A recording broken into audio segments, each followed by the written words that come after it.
You know, That's crazy. I was thinking about That's crazy. What are we thinking about, bro? I was thinking about. We got Brian here. On the earth. We got Brian in the room.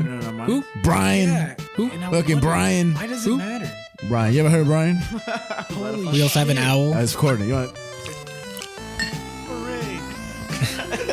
That your better gotta come on. Ready. Welcome to Earth, Mind, and Matter. We said, fuck it, let's talk about albums. We said, let's talk about some movies and some fucking comics. This week in the universe, across the internet. Yeah. So what's up, Javi? What's going on, Frankie? I don't know what you're talking about. So I was right now discussing with Javi. So we record, and it's recording our voice as we speak. Mm-hmm. But then I'm asking if we could have a speaker. You know what we hear in our ears? Spew that out in the speakers as we say it, but also record at the same time. You get what I'm trying to say? Oh, so that it could be played out at the like have it played through both audios at the same time. Yeah. There is a way to do that. Probably just need another wire, right? I'm just trying to think about how I would do that. I don't know if there's a setting like that in Audition. I would have to poke around the settings to see what I could do. But all right, let's cut that out the show and then we start now. Okay. And we're over here. Yeah, we were just, talking about how we're all going to quit our jobs. Oh, yeah, we're definitely going to quit our jobs, be homeless or experience homeless. We're not going to be homeless because we're going to thrive after we quit our jobs. Because we're all going to push our passions to the limit. That's what I'm saying, bro. And just finally become who we were all supposed to be. Fucking strippers. I mean, strippers seem like they got it good, aside from being naked. You know what I mean? But I'll take it. What's wrong with being naked? I don't know, bro. I think anything besides stripping, there's no other job where you could be naked for an occupation. I mean, maybe you could be like a model for artists, Yeah. But what's we're going to do? Be models for artists? I mean, colleges are always needing people to fucking stand around for classes while you're naked. You think so? You think colleges need that? Yeah. I don't think so. I think you've seen that on TV. Yeah. No, I've read stories about this on Reddit. You probably read the stories on TV. The fuck? There was actually this one funny story that I read once on Reddit that it was an embarrassing story for this girl where she found out that she signed up to do this class thing that a friend of hers asked her to do on really short notice, and he really needed like a favor, and she was like, you know what, I'll just do it. And she had no idea what it was. She just thought that like she was going to be modeling in front of this class like in her clothes, and then when she got there, they were like, all right, get naked. And she was like, oh shit. Okay. And she got naked? She got naked. She a hoe. But the thing is that since she didn't know that she had to get naked, she hadn't shaved in months. Oh. So she just first of all, why would she get naked? I feel like if you go into a situation, if I'm like, yo, Javi, we out to Six Flags, and then you get on the bus or the car, and then we get there, I'm like, all right, get naked. Like you don't have to get naked. I feel like first of all, I wasn't made aware of this at first, so I'm not gonna get naked. But she should have just did it. So I feel like, what the fuck is she doing? It was so funny because she wrote that like she had the robe on, she just steps out into like the middle of the class and like it was like, oh god, and like she takes off the robe, and as soon as she takes it off, there's like an audible gasp like across like the crowd. Everyone's just like, and like, is she Asian? No, I know in Asian they don't really shave like that. That is a thing. It's a thing. It's like a norm. Like here, it's like, depending on what you like and everything. But here is more, or like shaving is preferred and stuff. But in Asia, it's like no shaving is the way to go. Like lice and shit. I felt bad for that person, but it was also kind of funny. I was like, I don't know, you kind of put yourself in this situation. Maybe she had like a mane down there, like a horse's mane, like a tail. Ew. I don't know, man. It's like the take the hair of a troll and just put it upside down, like pink and everything. Yeah. Right? You think? I mean, I'm sure there are people who dye their pussy hair pink or like purple and shit like that, right? It'd be funny. I'm pretty sure. I'm guaranteeing you this is a thing. Like people who are in the LGBT community, rainbow pubes. Definitely rainbow pubes. You know what I was thinking? Imagine how ironic it would be if like someone was just super clean cut. They look like super normal. They just don't have any tattoos. Generic ass, like a generic ass person. bob. Yeah. And then they got fucking rainbow pubes. I mean, fuck it, man. That's the way. That's like the one form of expression you can have down there. Unless you're that lady invited who willingly took her clothes off, even though she was not informed about it regardless. That's some funny shit right there. I think she just want to be naked. naked, to be honest with you. She's a freak. Don't we all just want to be naked? Yeah, bro. Clothes are dumb. You know what I'm trying to say? Like they don't really. They're not necessary. Like, you know what? Let's quit our jobs and let's get naked. Let's do it. I'm ready. In that order. Yeah. In that order. Bet. Fuck yeah. So what we doing today, Javi? What are we doing today? We're talking about what's happening in the earth. Oh shit. Yeah, bro. Yeah. And in our minds. And Ryan, why? Oh, hold on, Brian's gonna tell us right now. Because it matters. That's exactly what we're doing here, motherfuckers. And what episode is this? Episode 49? 52? 42. 42? Oh, I thought we were at 49 already. Goddamn. Nah. We got a long way to go. Nah. Shit. If we keep it up, let's do the math here. All right, hurry up, do the math. I'll talk to the people. Yeah, welcome to February, guys. It's fucking February It's now. Febs, bruh. It's the month of love. Febs, bruh. Bill Burke has that funny joke that Black History Month is in the shortest month. The shortest month and the coldest time of the year. It's fucking cold outside. We out here walking and shit. Me and Brian just came back from outside. We went to some deli to pick up some beers. And there was a whole party going on there. There was a brown counterman, Mexicans in the corner, Asian people, everybody, right? It was like little America and just one little deli having a blast. It was like the best bar in the world. If we keep it up, April 3rd will be episode 50. April 3rd. That's not that far April from now. 3rd. If we keep it up. If we keep it up. So, we could maybe do an April Fool's joke and just not release episode 50. Oh, God. We can definitely do that. We can definitely do that. Idiots. Not you guys. What? It's particularly you. I'm talking about you, Francine. Nah, I don't think we'll ever get a Francine, honestly speaking. You don't think so? Nah, bro. My name's already Frankie. That's too much Fran. You get me? What other names start with F? OD of them, bro. Fitzpatrick. First names. That could be a first name. Could it be? Yeah, it could be. Anything could be a first name. Anything could be a first. Guitar. Okay, first names that start with Fiona, Faricelli, Francis, Frank, Fran, Frankie, Francesco, Francisco. That's a Freeman. Yeah, Freeman. There's a bunch of Greek names too. Fragolopoulos, you know what I mean? They're just fucking ridiculous with their names. Lord you know? Farquaad. Everything, bro. I'm telling you. Yo, so shout out to this guy right here. I'll tell you who he is in a bit. I know it's silly, but it's pretty serious. So I keep showing Javi this picture of this Asian man on the screen, and he's smiling, so funny. But he's actually part of a big topic today. But speaking of topics, I got 2 quick topics for you, Javi. Ooh. 2 quick little topics. I also got a quickie for you. Ooh, okay. Show's over. Nah, but I got this one topic that I think I sent it to you already, so you already fucking know. And it has to do with the ex-president. Some people call him a god. Some people call him orange. But Donald Trump. And he wants there to be... He's still my president. He's no ex. 100%. I remember when he said grab her by the pussy, you were like, yeah! Like, when he said that, I really felt that. Because you hate women's rights. I shed a tear. Yeah. And I turned to my mom and I said, yeah. Yeah, I remember we were at a bar and you were saying like how much women should not get paid as much as men because they're just the weakest version of human. And then Slime was trying to get on my case saying that that's not fair. Oh, wait, you know what? It was Slime that was saying that. And you were like saying women should get paid the same. Was it? Yeah, Slime was saying like fuck women's rights. Oh, you know ban what? abortion. Yeah, because that was the same night that Brian stuck that dildo up his ass. That's what I'm saying. Yeah. That's what I'm saying, basically. And Brian should have felt good. And but now if Trump's elected, he won't be able to do it as a non-binary. I don't know. There's like 100 other genders, right? I think there's like maybe 2.2. Ask Google. Hey Google. Oh, it's not plugged in. God damn. Hey Siri. How many genders are there? What the fuck? My Google Assistant got it in the kitchen. She didn't understand. Let's say it says, what are the 72 other genders? All right, so 72. First of all, be whatever the fuck you want. Be a caterpillar for all I care. But this is what Trump wants. A new credentialing body for teachers. We will promote positive education about the nuclear family, the roles of mothers and fathers, and celebrating rather than erasing the things that make men and women different and unique. I will ask Congress to pass a bill establishing that the only genders recognized by the United States government are male and female, and they are assigned at birth.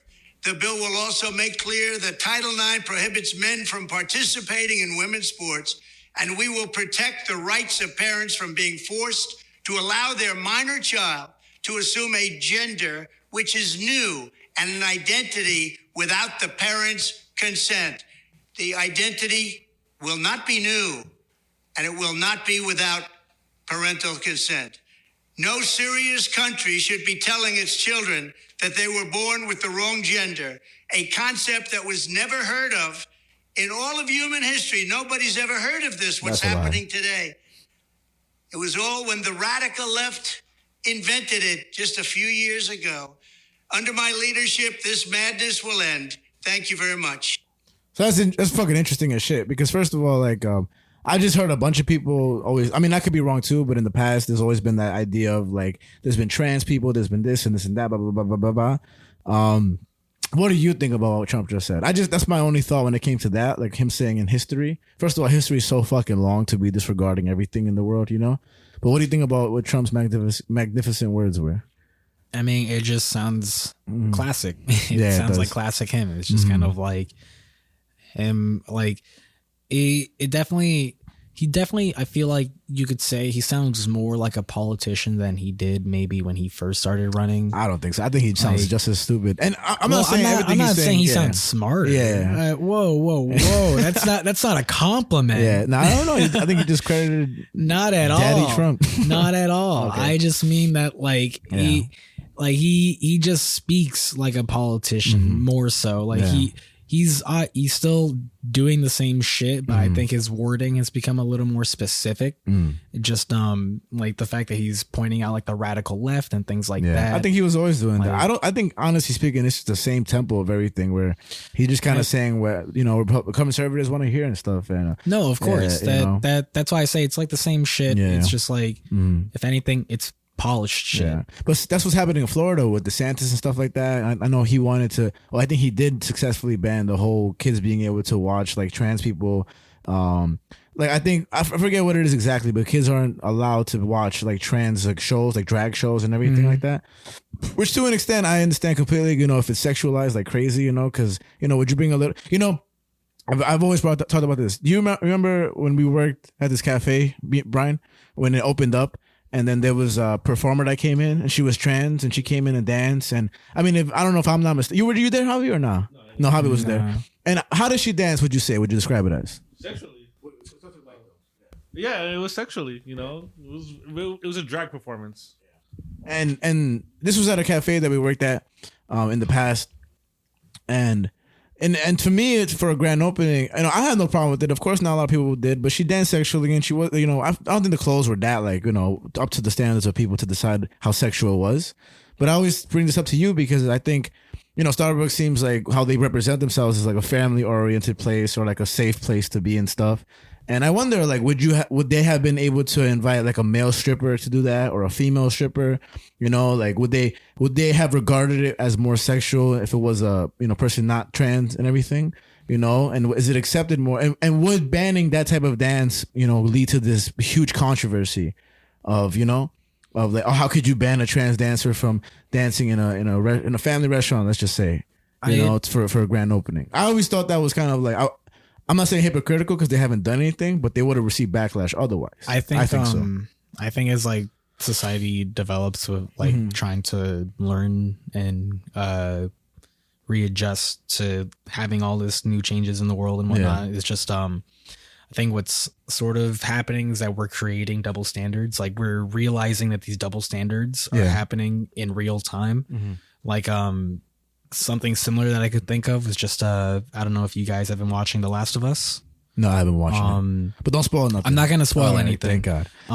I mean, if you play the game, no spoilers in general. But I'm not gonna spoil anything. All I'm gonna say is that there's like a sort of frisky like scene between two gay characters. Like they're in bed together and they're kind of like feeling each other up. And I was talking to my cousin about it, and he was like, I felt like that was like a bit much. Whatever. Interesting. It was like this and that, and I was like, yeah, but you know, if it was a guy and a girl, you wouldn't be saying anything. Yeah. It's just those kind of double standards. Yeah, Like actually- that's like on the other spectrum of this scenario. Yeah, and some people But- are just uncomfortable with like sex being shown in general, like any Yeah, affection I and mean, stuff like like that too. Lucas Yeah. doesn't like seeing any sort of sex on TV. He just or- like straight up or censors. movies. He like he thinks it's so pointless to ever have like any sorts of sex scenes in any movie or TV show. Like he hates it.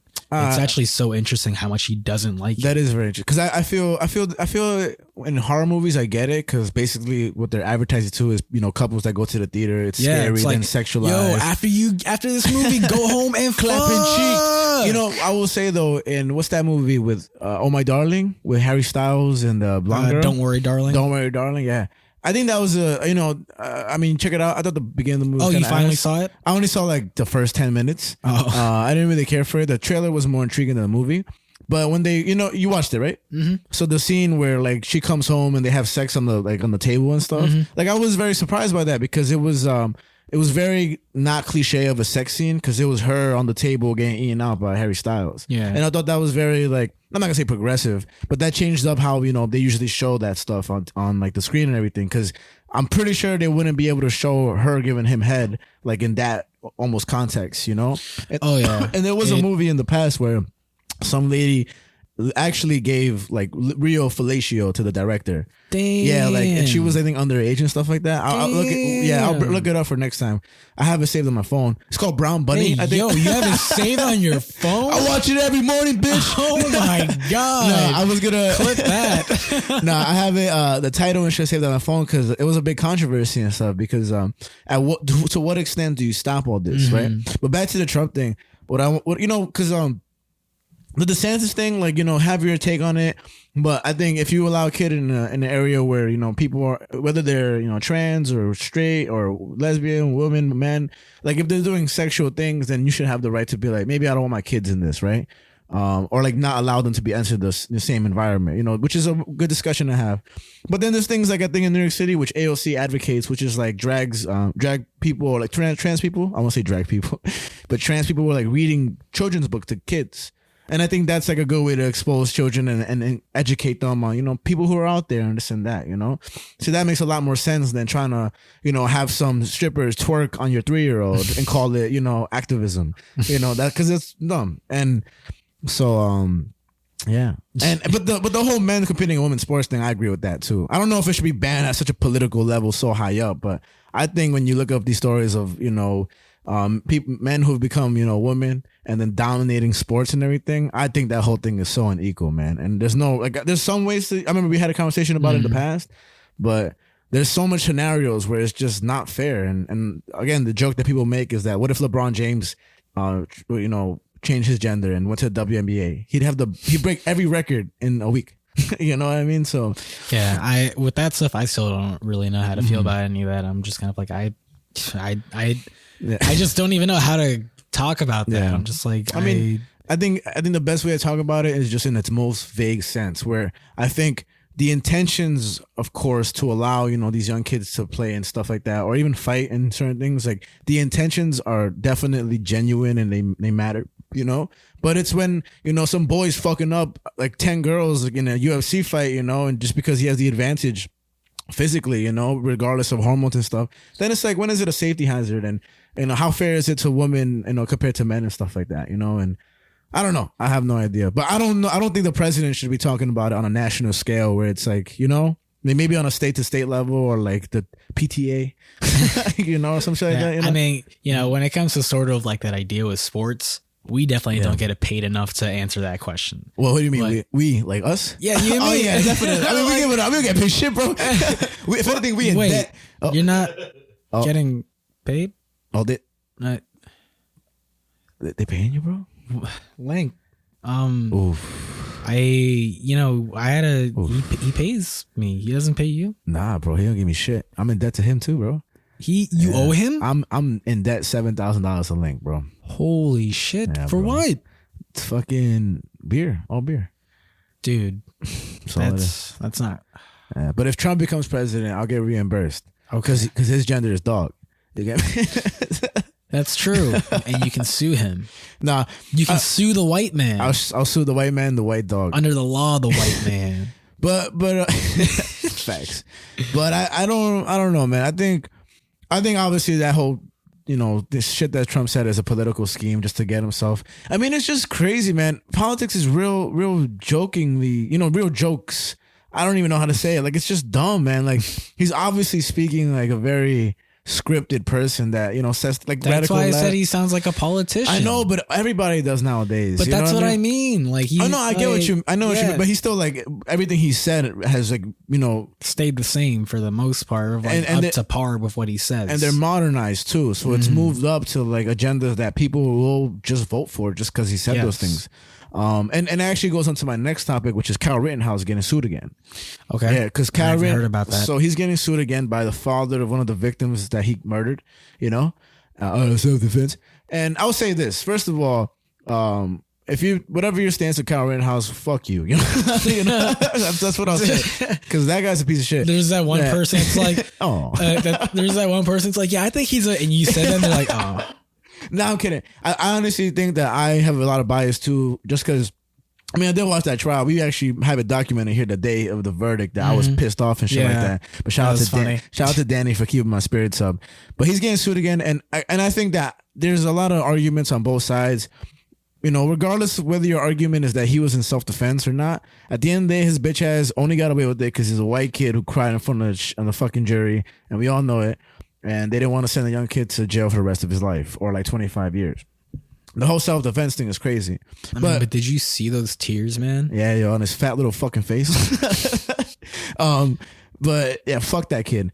But he's a big celebrity now. He's a huge celebrity. He actually got invited to America Fest. Yes, and recently. they canceled it. They canceled it? Yeah, no way. They canceled it because of all the controversy of like Kyle Rittenhouse supposed to be there. So Crazy. They canceled it. Yeah, but he's been I thought that's what you were gonna bring up when you mentioned Kyle Rittenhouse. Nah, it's because he's getting sued again, and it's actually pretty funny, man, because the way his like social media is. He's unverified, which kind of irrelevant. But the reason I bring it up is that I don't trust him. I don't trust that page. Probably fake. Well, look at it, man. Like the reason I think he's weird is because he represents himself like a politician. Like, first of all, Brian, look at this picture.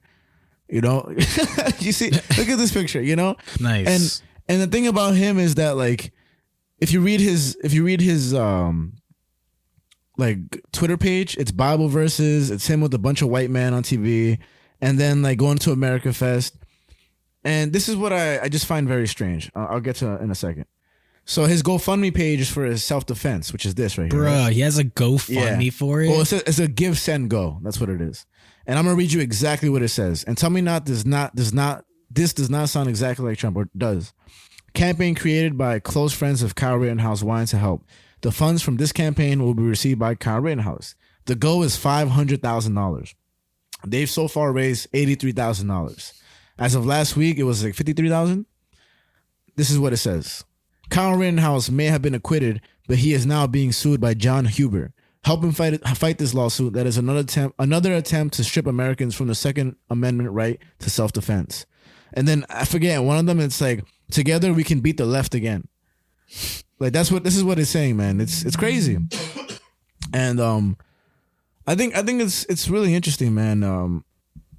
This guy is just a scapegoat for murder to be praised. And aside from the whole decision of the trial, it irks me that he's gained celebrity and this and that, which I said would happen too that day. But yeah, he's a little piece of shit, and I hate him. Yeah. He is pretty doo-doo. Yeah, and I'm open to conversation about it. Because of course there's a lot of points, but I just really hate that guy. Yeah, I mean, there's a lot of great points. Like, I think he's just a big little guy. He's so pudgy. Bro. I just want to grab his little cheeks. Yeah, man. But if you want to come on the podcast, Kyle Rittenhouse, please come through. Please stand your trial here. Honestly, because in the studio. Honestly, bro. And if you want to listen to that episode, go back to episode 4. Javi just put it in there.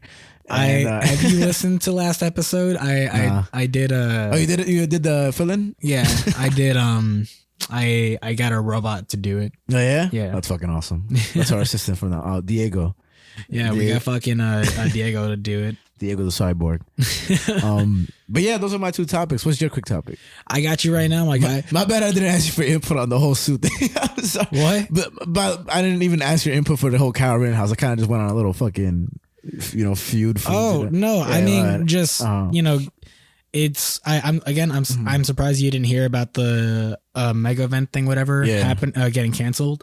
But it's just kind of ridiculous that people are actually helping him try to fight this lawsuit. Yeah. It's like, wow, this is kind of gross. All with the base of fighting the left, Fighting and the Second left. Amendment. Yeah, And and definitely, I just want to know what's going on in that kid's head. Yeah. Like, does he actually believe that this was in self-defense, or is he just kind of like going with the flow and being like, well, everyone says it was in self-defense, so it it must have been self-defense because he took lives. he took 2, I think 2 or 1 or one of the. So it's man. So it's like on such a young mind, I'm sure that has affected him For sure. and so I just want to know what's going on in his head. Like, does he actually believe this was in self-defense, Yeah. or is he just fucking distraught and just like, no, like I'm just going with the flow? That's a good point. And the hate he receives probably is also very impactful on his brain. Like, you know, where because he has to receive hate wherever he goes. I forgot to include this, but he was supposed to be, the reason it took so long for this lawsuit to sprout was because they couldn't find his address because he's being hidden. Like, not hidden, but like, you know, for his privacy and security. And they finally found his address and he was served, but technically his sister was served, and not him. So he tried getting the lawsuit dismissed, claiming that they didn't serve him, so they can't have the lawsuit. But the judge said, because you're purposely evading, you know, not the police, but just anybody, that, you know, this was a proper serve and the trial will go on. He said, bitch, you can't hide. Basically. And it's not even to I don't think this is a trial to put him in jail. It's, you know, for financial compensation for the father or something like that. So, I mean, I'm sure that'll be interesting to see when it comes up in court and everything. But yeah, his lawyers are going to be rich out the mind and stuff, because I'm sure like the MPA, is the MPA for the guns or NSA? And no, What is wait. that? NRA. NRA. Whoops. Thank you, Brian. NRA. I'm sure they're going to supply him with a lawyer and stuff, because he's the modern face of the Second Amendment for sure. Like, really, you know, nobody else is going to grow as, you know, iconic as him for the Second Amendment, which is interesting. You know? I bet his favorite superhero is Homelander. Probably, bro. Fucking, yeah. All right. Yeah, I don't get the reference. Damn. The beginning I did, but I thought we were doing a podcast. Wait, you thought it was you and me? I thought we our face on the logo. I thought that's your face? I thought that was me. All right. I think all Mexicans look the same. Okay, who am I talking to right now? I don't know. You're the black one. You guys got okay. That's why I'm confused. I say that because Javi's black. I'm black, and he's so proud of it. Oh, super black. He's actually newly discovered black 2 weeks ago. I'm black and Ecuadorian and Colombian and fucking Spaniard, Irish, Dublin. I'm all of it, baby. Well, Ireland has a big part to do with it. But you ready for these fucking stories? Whoa! Oh yeah, you got your quick top. Whoa! How dare you? My bad, I'm just fucking riled up. Dare you? I'm fucking fired up today. So Brian and I were talking about this earlier, but I was curious if you were caught up or wanted or knew any of the details about all the updates about the DCU happening. No, that happened recently. Nope, I have no idea. So I think psych, I know everything about this shit. Guess what? Okay, I don't know nothing.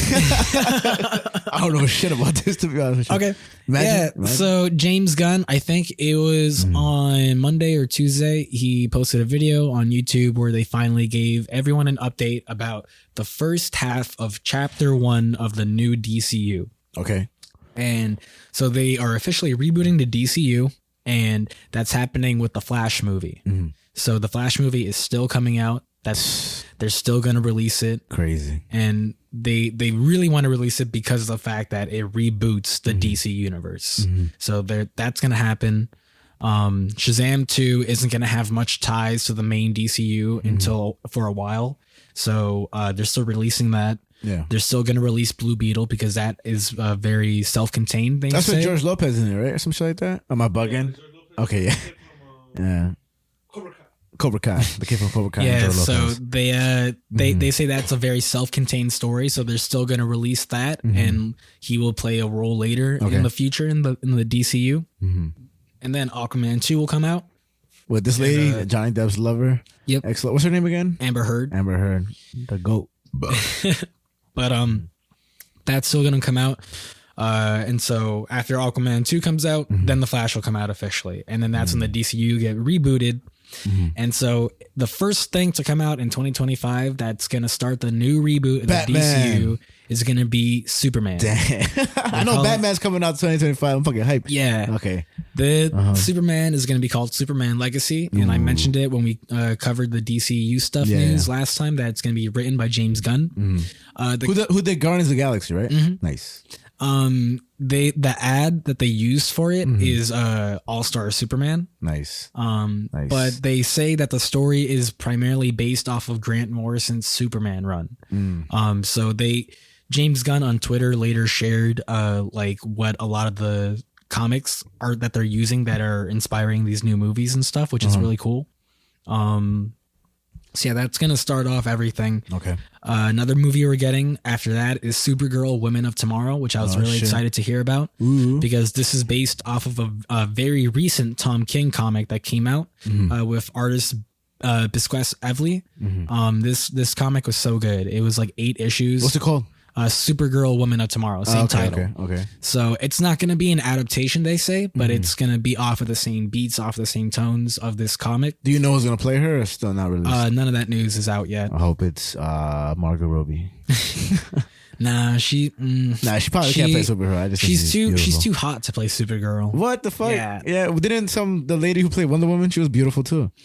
Yeah. Well, yeah, but Gal Gadot is beautiful, but she's not like sexy. Ugly? Like what no, the fuck? She bad as fuck. like no, like I don't know. There's like I feel like there's a level. There's a difference for me at least. There's a difference between being like beautiful and like being like sexy. Oh, bro, Like, that's crazy. You just said that women are ugly as shit, unless they're beautiful. That's what you just said. I didn't say that. Crazy. That's what you just said, bro. Sorry to all the young girls that listen to the show that want to be super. I don't know if you want to talk about young girls after your fucking the fellatio thing saved comment video.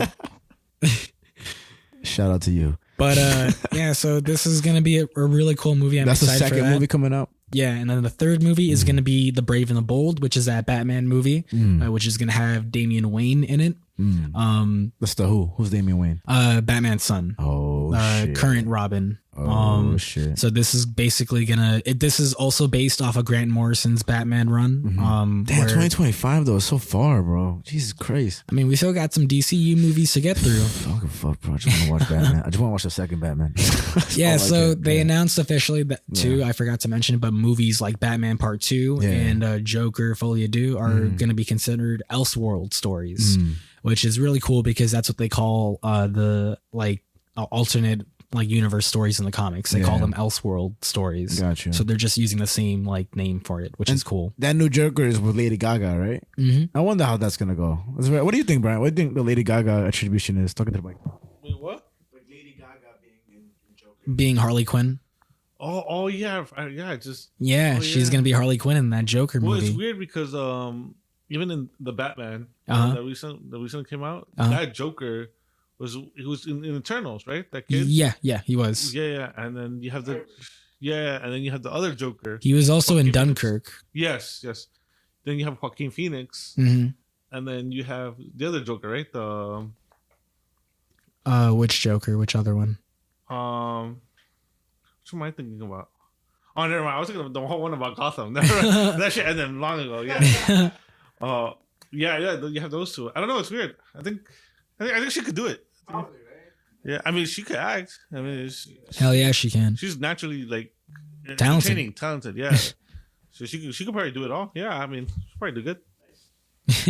Yeah, I like Lady Gaga. I like that song "A Star Is Born." You know what I'm talking about? That movie is so good too. Sorry, I didn't watch it though. I'm not gonna lie. The fuck?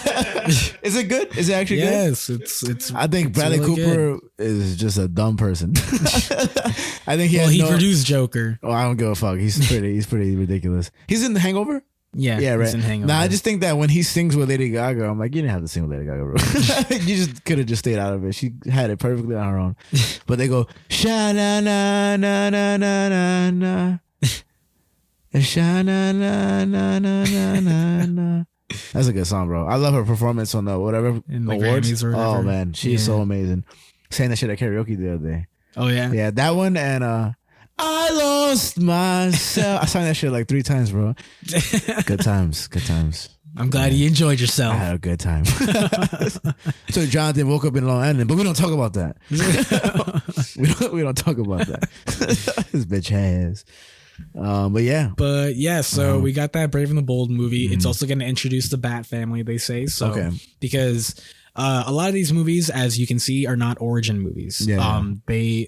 When we come into this new reboot, things are gonna already be established in this universe, Gotcha. which is, I think, for the better. I don't think we need to start from the beginning with these characters. Yeah, I think enough people. Yeah. There's too Yeah. many origin stories going on. I mean, Yeah, repetitive origin stories. Yeah, I think you know? enough people like know about especially these bigger characters to just kind of get on with it.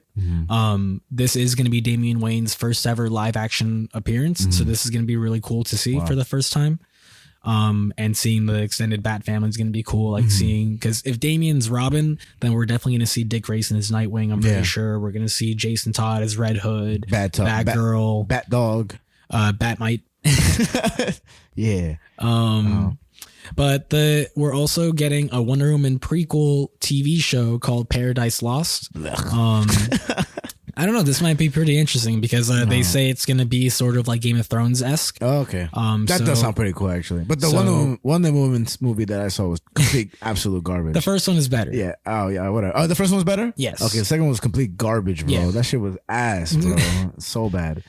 In my opinion. We're also getting a Booster Gold TV series, which I'm actually kind of excited about. How does that sound familiar, Booster Gold? Booster Gold. I'm thinking. I'm wondering if you've seen him in any comics that we've read on the show. I can't recall off the top of my head. Yeah. He looks like this. Let me see. I don't know if that. To me, that just off the bat is reminiscent of Mr. Miracle, but I know he wasn't in it. Well, funnily enough, Tom King loves writing Booster Gold. Okay, because that drawing looks exactly like the drawings in there. You know, what's her name? What's his girlfriend's name? The wife's name? Big Barda. Big Barda. Yeah, Yeah. He looks like Big Barda when she's like in her uniform and shit. But yeah, Booster Gold, his whole deal is that pretty much he's a loser from the future that uses future technology to go back in time and become a hero, pretty much. She's like, I hate it here. Like he basically comes to the future and he's like, oh guys, like, you know, I'm a hero in the future and I've come in the past to save you guys. Nice. And that's his whole shtick. Okay. So Booster Gold. yeah, so he's getting a HBO show. Nice. So that should be cool to see. We're also getting an Amanda Waller TV show called Waller, which will which is gonna, because of this, Peacemaker season 2 is gonna be put on hold. Okay. So we don't know when season 2 of that's gonna come out at this point. So Waller is basically gonna fill that space. All right. So we'll see how that goes. Viola Davis is gonna reprise her role Ooh. as Amanda Waller again. Ooh, okay. And I think I mentioned it last time, but the Green Lantern show is still happening, and they officially said that it's going to be about Hal Jordan and Jon Stewart. Okay. And No Ryan Reynolds. no, Damn. but they said it's going to be like True Detective-esque, which I'm really excited about because True Detective season 1, at least, because I never saw the following seasons, is some of the best TV out there. I never so seen good. True Detective. So good. You ever man. play LA Noire? I never beat it. Me neither. I just feel like I can't finish that game. Yeah, know? like it's okay. It's, like, it moves a little slow. Like it's really cool. Yeah. It's like a cool concept and everything, but it's very slow. They like, missed with that one just a bit. Yeah, I feel like if they came out with it today, it would just be way better. Like smooth, like Red maybe Dead they 2. should remake it. Yeah, man, they should. But but how do you? It's such a complete game, except the good part of playing it. Yeah. You know, I try every time I try to replay it, I'm just walking around like I don't give a fuck, bro. Just give me the storyline. I was so bad at like fucking telling clues, like when right? people are Yeah. like telling lies and stuff. Yeah, it's some because bullshit. like their faces are like, yeah, and it's like, and you're supposed to sit there being like, oh, he's obviously lying, piece of shit. It's like what? Like, Yeah. I don't know. yeah, that shit was. I forgot about that. You ever play LA Noire, Brian? Oh man, man. Yeah, it's the concept is by far Yeah, incredible. it's a great concept. Damn, They Rockstar, get your shit together. just missed it. Yeah, I'm still playing Red Dead 2 right now, and I fucking Nice. love it, bro. It's so good, so good. But another movie coming out. This is the movie that's going to end the first half of the first chapter. So they only released the first half of the first chapter, Okay. which is going to be called Gods and Monsters. They apparently have the first 2 chapters completely planned out. Nice. But the movie to end the first half of chapter 1 is going to be a Swamp Thing movie. Oh, nice. And- That sounds pretty fucking cool. Yeah, I haven't this read any is, Swamp Thing, but it always intrigues me. We'll definitely read it for the show one day. Nice. But they're going to be basing it off of Alan Moore's Swamp Thing. And Alan Moore is the guy who wrote like Watchmen and V for Vendetta and other comics like that. It's really funny because Alan Moore, he famously hates anything that's adapted of his work. And so when they announced that they were doing a Swamp Thing movie and that was going to be based off of his comics, I saw a meme where it was like Alan Moore had like a news thing, and the news headline was like, Alan Moore hates a Swamp Thing movie minutes after announcement. And I was like, nice. Probably, bro. I mean, have they been good? I mean, like Watchmen he wrote, you said, right? Did he like the movie? He hates every adaptation of his works. Every single one. That's amazing. Don't even try to be like, does he like this one? No, Yeah. he hates. First of all, Beef all for of his Vendetta was work a great adaptations. movie. Hell yeah. Beef for Vendetta was a great I've never seen the movie. I've only ever read the comic. What, bro? I watched it out of just randomness one time. Oh my god, it's so fucking good. It's sort of reminiscent of what's that movie? Anita, the Alita Battle Angel. yeah, it's a little reminiscent of that just because this guy's in it, Christopher Waltz. Yeah, but I don't think he's in. Is he in V for Vendetta? No, he's not in. Christopher Waltz, yeah, he he's is. in. Oh Yeah. well, he's amazing, just amazing actor. But that movie is real fucking good. I'm so tired. I lost my copy. of V for Vendetta. I'm gonna buy it again regardless. But alcohol, man. Just got a couple more for you. Okay. Another movie we're getting is called The Authority. This is sort of a darker team of the DC universe. Nice. And it's going to be sort of in the vein of Suicide Squad. They're not like the Suicide Squad, but they're just sort of like an anti-hero Justice League, Like the essentially. Injustice League. Like the Injustice Oh, League. nice. So it'll be cool to see that. Like we mentioned, Batman Part 2 and Joker for All You Do. And the one thing I think it comes out after Superman, but we're getting this animated TV show called Creature Commandos. And that's also going to be in the vein of Suicide Squad, where it's going to be about, I believe it is about a Suicide Squad team. Like a Weasel is in it from the new Suicide Squad. Okay. He's in it, just animated. The Weasel thing. I forgot about that dumb motherfucker, man. That shit's so funny. James Gunn even said that for all their characters that they're turning into the DCU, that the people who do the voice acting for any of these characters are also going to reprise them as live action. Nice. So when they cast these characters, they're going to have that in mind. Okay. So seeing Weasel in live action, seeing him in animation, everything is like Pre-planned out and everything. Yeah, it's all the continuity is there. Like it's all That's what you there. need. So Yeah. they have it really planned out. That second Suicide Squad movie was so fucking good. Yeah. It was so fucking good. But yeah, that's all the DCU stuff for you. And Nice. that's just the first half of the first chapter. So Just give me Batman. I'm chilling. That's all I need. to so be honest with you. fucking I saw a comment where someone was like, dude, I'm set for the next 10 years. And like someone responded to them, they're like, please, I hope I don't die in the Yeah. next 10 I was about to years. say they die Like, right before 5, 4. No, like, I really want to see fucking Batman Brave and the Bold. That'd be so fucking dope. I can't wait, man. I can't wait to see who they cast as Batman and Superman. All right, so if any of us die, we'll buy the ticket for the dead person and just take it to the theater and then leave Bring the ticket. coffin in there. Put it in the coffin. Just pop it open and you just hear and it smells like shit and everyone's like, oh god damn. What is that? My friend Javi or Brian or myself. Or hopefully none of us. Hopefully we'll just be there alive. We'll see though. Nah, just kidding. We all living. And if you're Hell dying, yeah. if you're not alive in 2025, don't worry. We'll Get good. get good. You know what I mean? Just fucking stop dying, motherfucker. Just come back to life. It's not easy. Shit. I'm excited too though. Hell yeah. Damn. Brian, But- you about to take a piss? Oh I was about to take a piss myself. damn. But You're not even drinking. Look at I you. know, man. Fucking tea goes right through me, bro. You literally had the bladder of a squirrel. Like I think squirrels have bladders bigger than yours. I haven't had to piss during a show in such a long time. It's been a while. It's been a while. It's been a while since I taken a piss through the show. You know that Nickelback song? It's been a while. You know a song I heard today? It was by Enrique Iglesias. I don't need I don't need a hero, baby. You know that song? Yeah. Da, na, na, da, na na na na na. Like, I heard it today and I was like, what the fuck, Enrique Iglesias? I was like, oh, I can be a hero, baby. There we go. I can be your hero, baby.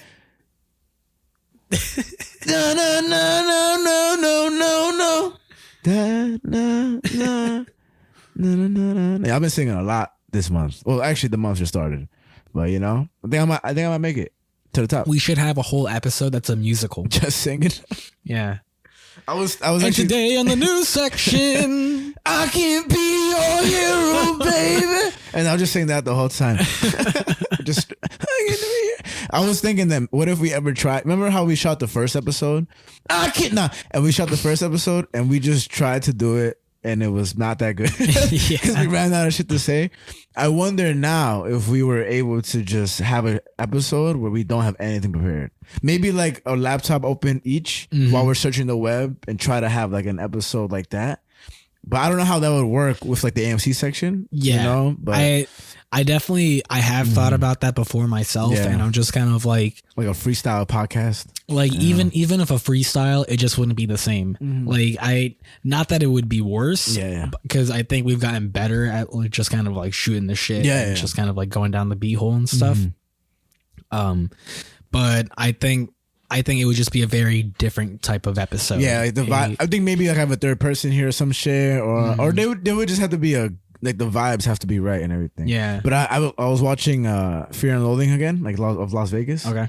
And I just love the scene where he's like, wait, their vibrations were bad. I just some shit. Look what God did. All that stuff. I fucking love that movie so fucking much. It's crazy. It's so fucking good. I love that shit. And I was watching it the other day. Yeah. Shout out to Johnny Depp, Benicio del Toro, and Hunter S. Thompson. You want to take over the mic real quick? I gotta take a fucking deuce. I gotta take a deuce of the penis. Oh my God, that's not healthy. You need to go see a doctor, my guy. Let's see Dr. Mario. Yo, what do you think of Frankie going celibate, man? It's a little weird, right? Kind of weird, right? Yeah, like who would have thought that this guy would have gone celibate? Fucking, I expected like at least 10 shots of tequila by now. One for each minute. One for each time he sees Link lick his. Cheers, sir. Cheers, sir. We never cheers before. Cheers, cheers. You're right. You're absolutely right. Like my Coors Banquet. Your Coors Banquet. What's your favorite beer, Brian? I think you had it at Bar 3, right? The Kronenberg. Kronenberg. Have I had it? don't know. I don't think so. So there's two types. There's like an amber one, and then there's like the regular Pilsner one. Mhm. But the amber one tastes so delicious. Like it feels like drinking juice. Okay. How much percent does it have? No, it's low. It's like it's the regular 5. Oh, so it's like juice. Yeah. It's like Basically, yeah. juice. That's crazy. No, wait, so remember we were talking about like the whole DC universe and stuff like that, and I said I wonder if we can bring a lighter tone to it. Yeah. Well, when I was like looking it up now, because after the conversation, I was like, let me look into like what he has more to say about it. Yeah. But I was thinking lighter tone because like in that sense, it feels like there's gonna be a lot of like characters or like a lot of people like coming out, like especially I feel like Marvel. I think he's probably gonna have like more like cameos of certain superheroes probably. Mm-hmm. Like you know, like crossing together and stuff Yeah, like that. I mean, like I mentioned, they're not really going to be messing around with too many origin stories. Yeah. Like It's the like straight Swamp, to the point, right? yeah, like the Swamp Thing movie is going to be more of an origin story. It seems like. It seems like they're definitely sort of being very smart about which characters need it and which characters don't. Okay. Yeah. Like, and being very careful about which ones would probably be more appropriate for TV versus film. Right, Like right. with Booster Gold, like since that's going to be a series, that like I don't know if people would really go out of their way to watch a Booster Gold movie. Right. So to have it as a TV series is probably a better way to have his origin come to the DCU. So I think they're being very deliberate in terms of like how they're releasing each of these projects. You think they're doing it now more so because they thought, James Gunn has been doing so much with like DC and Marvel. Oh, without a doubt. And then, I mean, we can like, finally have someone that really knows, like yeah, Kevin Feige. yeah. I Kevin mean, Feige, right? yeah. So- James Gunn is their new Kevin Feige, Yeah, like, that's crazy. because they needed someone like that for a long time, and it's Honestly, just, yeah. yeah, like the DC universe was just kind of afloat for a long time. Zack Snyder's take was just. I don't think they were bad. Like, I personally don't think they were bad. It's just I feel like I always felt like, especially with that Batman versus Superman one, Uh huh. Like even the director's cut. Oh my god! Like 4 hours of just. You watched the director's cut of Batman Hell no, I did Superman? not. Oh, really? I did. Hell no. Yeah, there's a director's cut of Batman v It is Superman. 4 hours or like. No, something- it's 3 hours. Oh, ooh. Fucking! Oh my god! No, it's like, The Justice League cut is 4 hours. There you go. That one too. Did you watch that? Actually, I did, and I fell asleep like within like the first like an hour and a half, and I'm like, yo, there's so much going on. Like, there's so much. I watched that shit at like fucking 11 o'clock at night. We didn't finish that movie until like 3 in the morning. But Oh no! fuck honestly, that. I like the Snyder cut of Justice League. I like it way better than the Joss Whedon cut. It's so funny because when I saw the Joss Whedon Super Justice League movie in theaters, like I thought it actually wasn't that bad when I first saw it, and then I went home and then everyone just started hating on it, and everyone's like, "This is like the worst fucking thing," and I was like, "Oh shit, that's crazy," and then Suicide Squad. But when I fucking saw the Snyder cut, a lot of the footage that I liked, like a lot of the stuff that I liked from the Joss Whedon Justice League was in the Snyder cut. So all the stuff that I liked about the Joss Whedon cut was the Zack Snyder stuff that they bro. kept Yeah, originally. Yeah. So I was actually a fan of the Snyder cut. I was like, this is really good. Some of them, it's just some of it was just like yeah, like kind of what Ryan Reynolds said, and double like it's so dark or like stuff like. Oh yeah, no, without a doubt. But then it's not that that's a bad thing either. I don't think it's a bad thing. Yeah, I mean, tone wise. tone wise, yeah. Yeah, like Man of Steel literally has one joke. I counted. Has one joke in that movie that's at the end of it, and it's like they were taking themselves way too serious. Maybe it's not popular. I think I told you I like Brandon Roth's Superman. Oh, Brandon Ruth. Brandon Ruth. Yeah. Yeah. I think he did okay. I think. I thought he did fine. Yeah. I think he got a lot of hate or something like that. Well, there's always going to be hate for these new actors that come in and stuff like who just what was it like when everyone got upset about Henry Cavill like not being recasted as Superman again, and everyone being upset like no one can replace him. It's like you guys said that after fucking Brandon Ruth. You guys said that after what's his face, the guy that played Superman in the 70s. Right. Yeah, forget his name, but like Was it the guy in the wheelchair? is Christopher Reeves? Christopher Reeves, yes. But yeah, so fucking Nah, I am upset about Henry Cavill not coming back as the Witcher. That one hurt me. as the Witcher, that definitely hurts. Yeah, like that hurts. I thought me. when he wasn't gonna do Superman, that meant he was gonna come back as a Witcher, and he was like, nah. Fuck Henry Cavill.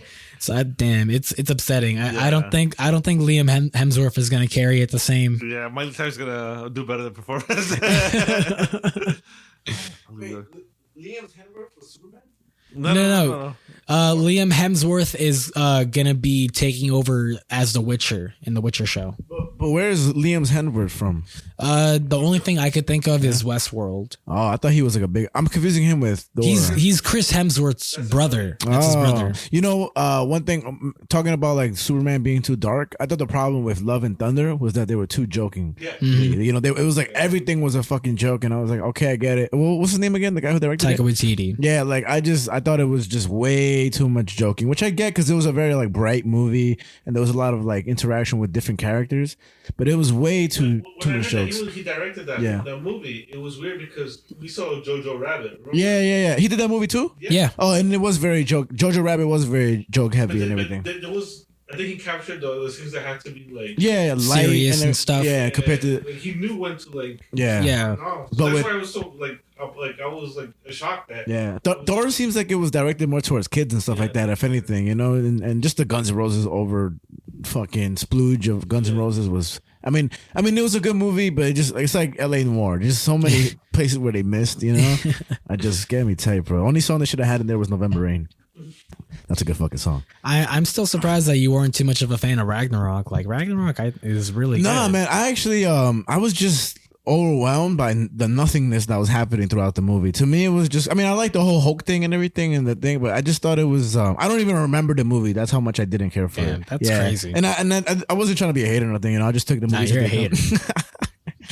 I don't know. You're man. like you saw Love and Thunder and that put a bad taste in your mouth, so you went into Ragnarok and you were like, man, this fucking guy and his stupid fucking jokes. You're not funny, Taika Waititi. God damn it. He did that movie too? Yeah. That's probably why, man. I just probably just don't like his directing style and everything. That's what I'm saying. You're a hater. I just disliked him, that motherfucker. well, that's the second Thor movie, no? Or the third?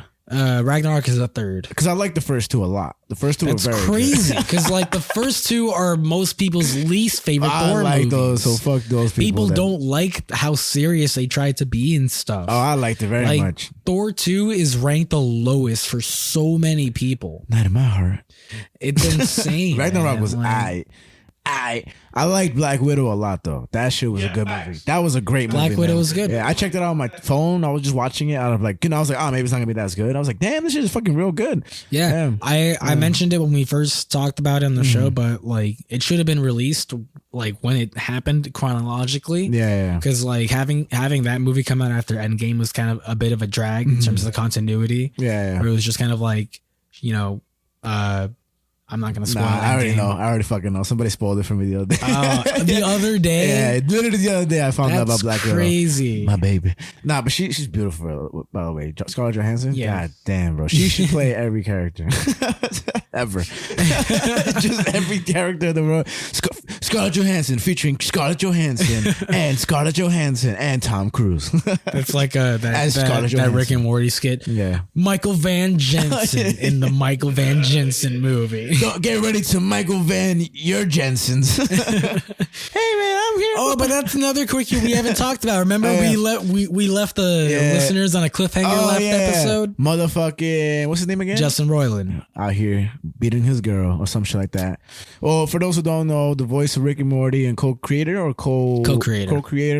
he was in a big, allegation against domestic violence against his girlfriend a while back, right? Like a long time ago. And yeah, so Adult Swim dropped him.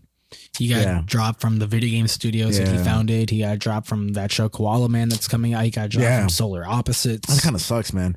He got dropped from everything. Yeah, I'm amazed. Honestly speaking, being as open-minded as Adult Swim is. By the way, I'm not saying that they should be open-minded to domestic violence, of course. Terrible thing. But it was quick.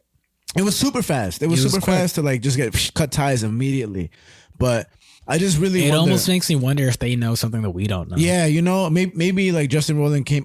Maybe it was Justin Roiland that came up and said, "Hey, man, these things are real serious, and you know what? Like, I think it's the best choice." I mean, for the video game studio thing, he resigned, so they didn't fire him. So it's like the fact that he resigned just makes me so curious as to like, it must have been pretty serious if he resigned. Like the inclination is that it was, because that's a huge deal, and it sucks for him, man. I mean, there's a lot of people with demons, and I just feel that I'm not gonna speak on it in terms of like this should have happened. It just really is unfortunate because the other guy is Dan Harmon. Is that Dan Harmon? Harmon, yeah. So I mean, it just sucks for him as well. Being that Rick and Morty had such a potential to last like a very long time, and I wonder they're still continuing. Yeah, I know, but I just wonder if like it'll be cut short. And because of this, I still think at the end of the day he's gonna be part of writing, just not credited, because I think Rick and Morty is not an original idea anymore, because it was always Back to the Future, but in the sense of like its story going to this universe of this is Rick and Morty now, it's as established as like The Simpsons or Family Guy or South Park, Rick and Morty is now in that realm, and now its legacy is tainted and could be hindered by just this guy. His mistakes and his resignation and being dropped and stuff like that. So, I mean, it'll be a great time for opportunity to come to, newer voice, actors and stuff, but that still doesn't, cover the tracks of somebody whose mind contributed to so much ideas of the show. Yeah. I think the what's the eloquent word for it? The chutzpah. The chutzpah. longevity. Yeah, there we go. I think the longevity of the show is gonna depend on how good this next voice actor is. Yeah. Like if this next season is ass, then Rick and Morty probably isn't gonna last long, which is unfortunate. And I do think, I've seen so many good people that have impressions of Rick and Morty. There's so many. I remember there was a little video where it was like Adult Swim's voicemail, and it's like, "Hey Rick, hey," it's just like a bunch of like everybody just doing their Rick, everything impressions and stuff like that. But it's just really unfortunate, man, especially with Rick and Morty. Like I would say right now, it's not at its pinnacle. but it's very close, you know, and like, damn. Yeah, it's just because it is crazy that this is happening to Rick and Morty, such an established show where if you think about it, Rick and Morty, while it's been a long time in terms of years that it's been out, it hasn't really been out like that compared to other shows that are just as equally established. And it's amazing how Seth MacFarlane and I forget Matt Stone and Trey Parker from South Park, like I wonder if any controversies have happened to them and they've like moved past it, or maybe they just have a clean palette, you know, not palette, but you know, slate, and they're not really involved in any controversies where, you know, leading to their longevity themselves. I mean, I'm sure they deal with controversies of what they portray on South Park. Yeah, but that's because a bunch of pussies don't know how to accept, you know, humor. Some of the best humor there is comedy. I mean, South Park wise. Yeah, I mean, but that's what I mean. It's just you know, I'm sure they deal with that already. But in terms of like more in their personal lives, like that's what I'm saying. I'm sure people like probably say shit about the fact that one of them has, I forget which one of them has their kid doing the voice for Ike. Yeah, but that shit is so fucking cool because Ike is I mean, South Park is so untouchable, man. It's like the Joe Rogan of uncancelable things. You get me? I mean, like no, for real. Like, you know, you can't cancel Joe Rogan, you can't cancel South Park, you can't cancel Family Guy. Dude, you know what? It's like that headline I once told you that of the article I never read because you know I'm a person of today's society. Yeah. Like that one headline that said this person and this person and this person, they all got quote unquote canceled. Yeah. But did they? It's like I feel like cancel culture has reached a point where we kind of know when to take it more serious versus other times. Yeah. Like we kind of went over a hump where it's like everyone was getting like quote unquote canceled or trying to be canceled. But I think we've reached a point where it's like we see these allegations come up, and I think people are a lot more reasonable in terms of like just kind of being like, a lot more reasonable, just being like, okay, let me like what is it that they let did? me double check this. Let me like figure it. Let me form my own opinion of this. Yeah. So I think cancel culture has kind of reached a sort of plateau. Thankfully. Yeah, but I think also when it comes to careers, like it hasn't. Like in this situation in particular. No, of course. So that's like, where it's like real dangerous. I think in terms of careers, I think we're still learning what to do with that. Yeah. I don't think we really know what to do with that yet. It's just kind of like. How do you like portray yourself in society when you have messed up so publicly? Yeah. So it is a difficult thing to tie your career to that. Just ask any politician; they'll tell you it's all jokes to me. Well, you know, when you run the country, you got that badge that says "Bitch, don't touch me." Honestly, yeah, uncancelable forever. Yeah, but yeah, I mean that fucking sucks. Rick and Morty is such a great show. Regardless, I will always like that show. The video game is great. And just I never seen Koala Man or nothing like that. But you know, what is it called? Koala Man. Koala Man. Yeah, but I'm sure it's good too. Man, it just fucking sucks. But he shouldn't have done what he did, and that's the repercussions. So you know, you can't really, you know, have a really opinion on this. You know, it's like that's it's kind of is and isn't like that SpongeBob joke. Do the time, you do the crime. Close it. But realistically, all right. That's enough. Oh yeah, for like 5 seconds. He's like, okay, all right, you're done. Well, let's see what happens, man. I really fucking wonder, but I still think that regardless, he's gonna be co-writing the show anyway. You know, we'll see. Pretty sure. But rest in peace, Justin Roiland. Rest in peace. Rest in peace publicly. Yeah, but I got these 3 topics for you. And I had a goal today, and I'll tell you what my goal is afterwards. But I'm going to read you my topic titles that aren't really topic titles. So the first one, I'm sure you've heard of this, but if you haven't, I'm surprised. Mafia and pizza. Nah. You haven't heard about this? Nah. Wow. All right, the second one is students sue for COVID college. Nope. And my third one is China's organ trade. Nope. Ooh, okay. So I'm going to get started. What the fuck you talking about, boy? So we're talking about Italians already. Oh, man! You know what I mean? You know the kids. That's what I'm saying. So today we're going to be talking about Edgardo Greco. Right? Edgardo Greco, come in. Yeah. And what he's done is that he's an Italian mafia killer, right? I'll kill you if you don't buy one of these slices. That's what I'm saying, bro. So he's killed while in the mafia. He's not like a killer of the mafia. He's like killed while in the mafia. And he's had murders that he's committed that took place in the 1990s, the early 1990s, right? He was part of the Indragante. No, wait. Sorry. Let me try again. Okay. Greco was part of the Ndrangheta organized crime mob, Ndrangheta, which originated from Calabrian region in Italy's deep south, right? Nowadays, the Ndrangheta. Ndrangheta are the most today, they're the most powerful mafia in Italy. Mamma mia. Okay, I'm gonna stop making jokes. All right, thank you very much. Sorry, I love you guys. Yeah, if you want to come on the are podcast, so great. Facts. Yeah, they're so powerful that they're even found in Europe and South America. Again, we apologize in that. We don't mean no offense to your people. Yeah, I'm Ecuadorian. You know, I'm cool with you guys. Yeah, you know what I mean. So he was wanted due to the death of Stefano and Giuseppe Bartolomeo. God damn it, just fucking Bartolomeo. Name. And Giuseppe is a hilarious ass name. Giuseppe. I know a Giuseppe. That's a comic artist. Really? Yeah, his name is Giuseppe Camuncoli. We're definitely gonna read some of his comics one day. Just read it. Oh, but yeah, he Greco was wanted due to the death of Stefano and Giuseppe Bartolomeo, two brothers who were beaten to death with iron bars in Cosenza in January 1991. They died at a fishmonger's, which is like a fish store or like, you know, whatever. And due to their bodies never being found, some speculate that the bodies were dissolved in acid. Damn. Crazy shit. Vat of acid episode. Yeah. And all this due to a mafia war between two gangs in the early 90s. In that same town, Greco was accused of murdering another man later in that same year. So after his warrant, he dipped because the warrant was for his arrest that came from the judge in 2006. Good year. And even though he would be serving a life sentence, there was a life sentence eventually put out for him, and a warrant was also set in Europe, which I know Italy's part of Europe, but all throughout Europe. Yeah. So he was facing a life sentence in Europe, but he's on the run. So where else did he go? He went to France. So he went to France in the city. I want to go to London by the end of the year. Hopefully I see this motherfucker. But he fled to France in the city of Saint-Etienne and went by the identity of Paolo Demetrio. And his new career, he was a pizzaiolo in an Italian restaurant. So pizza maker.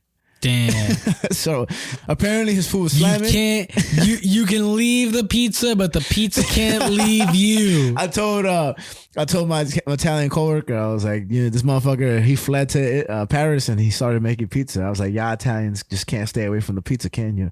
And he just smiled. So he became a pizzaiolo in an Italian restaurant, a pizza maker.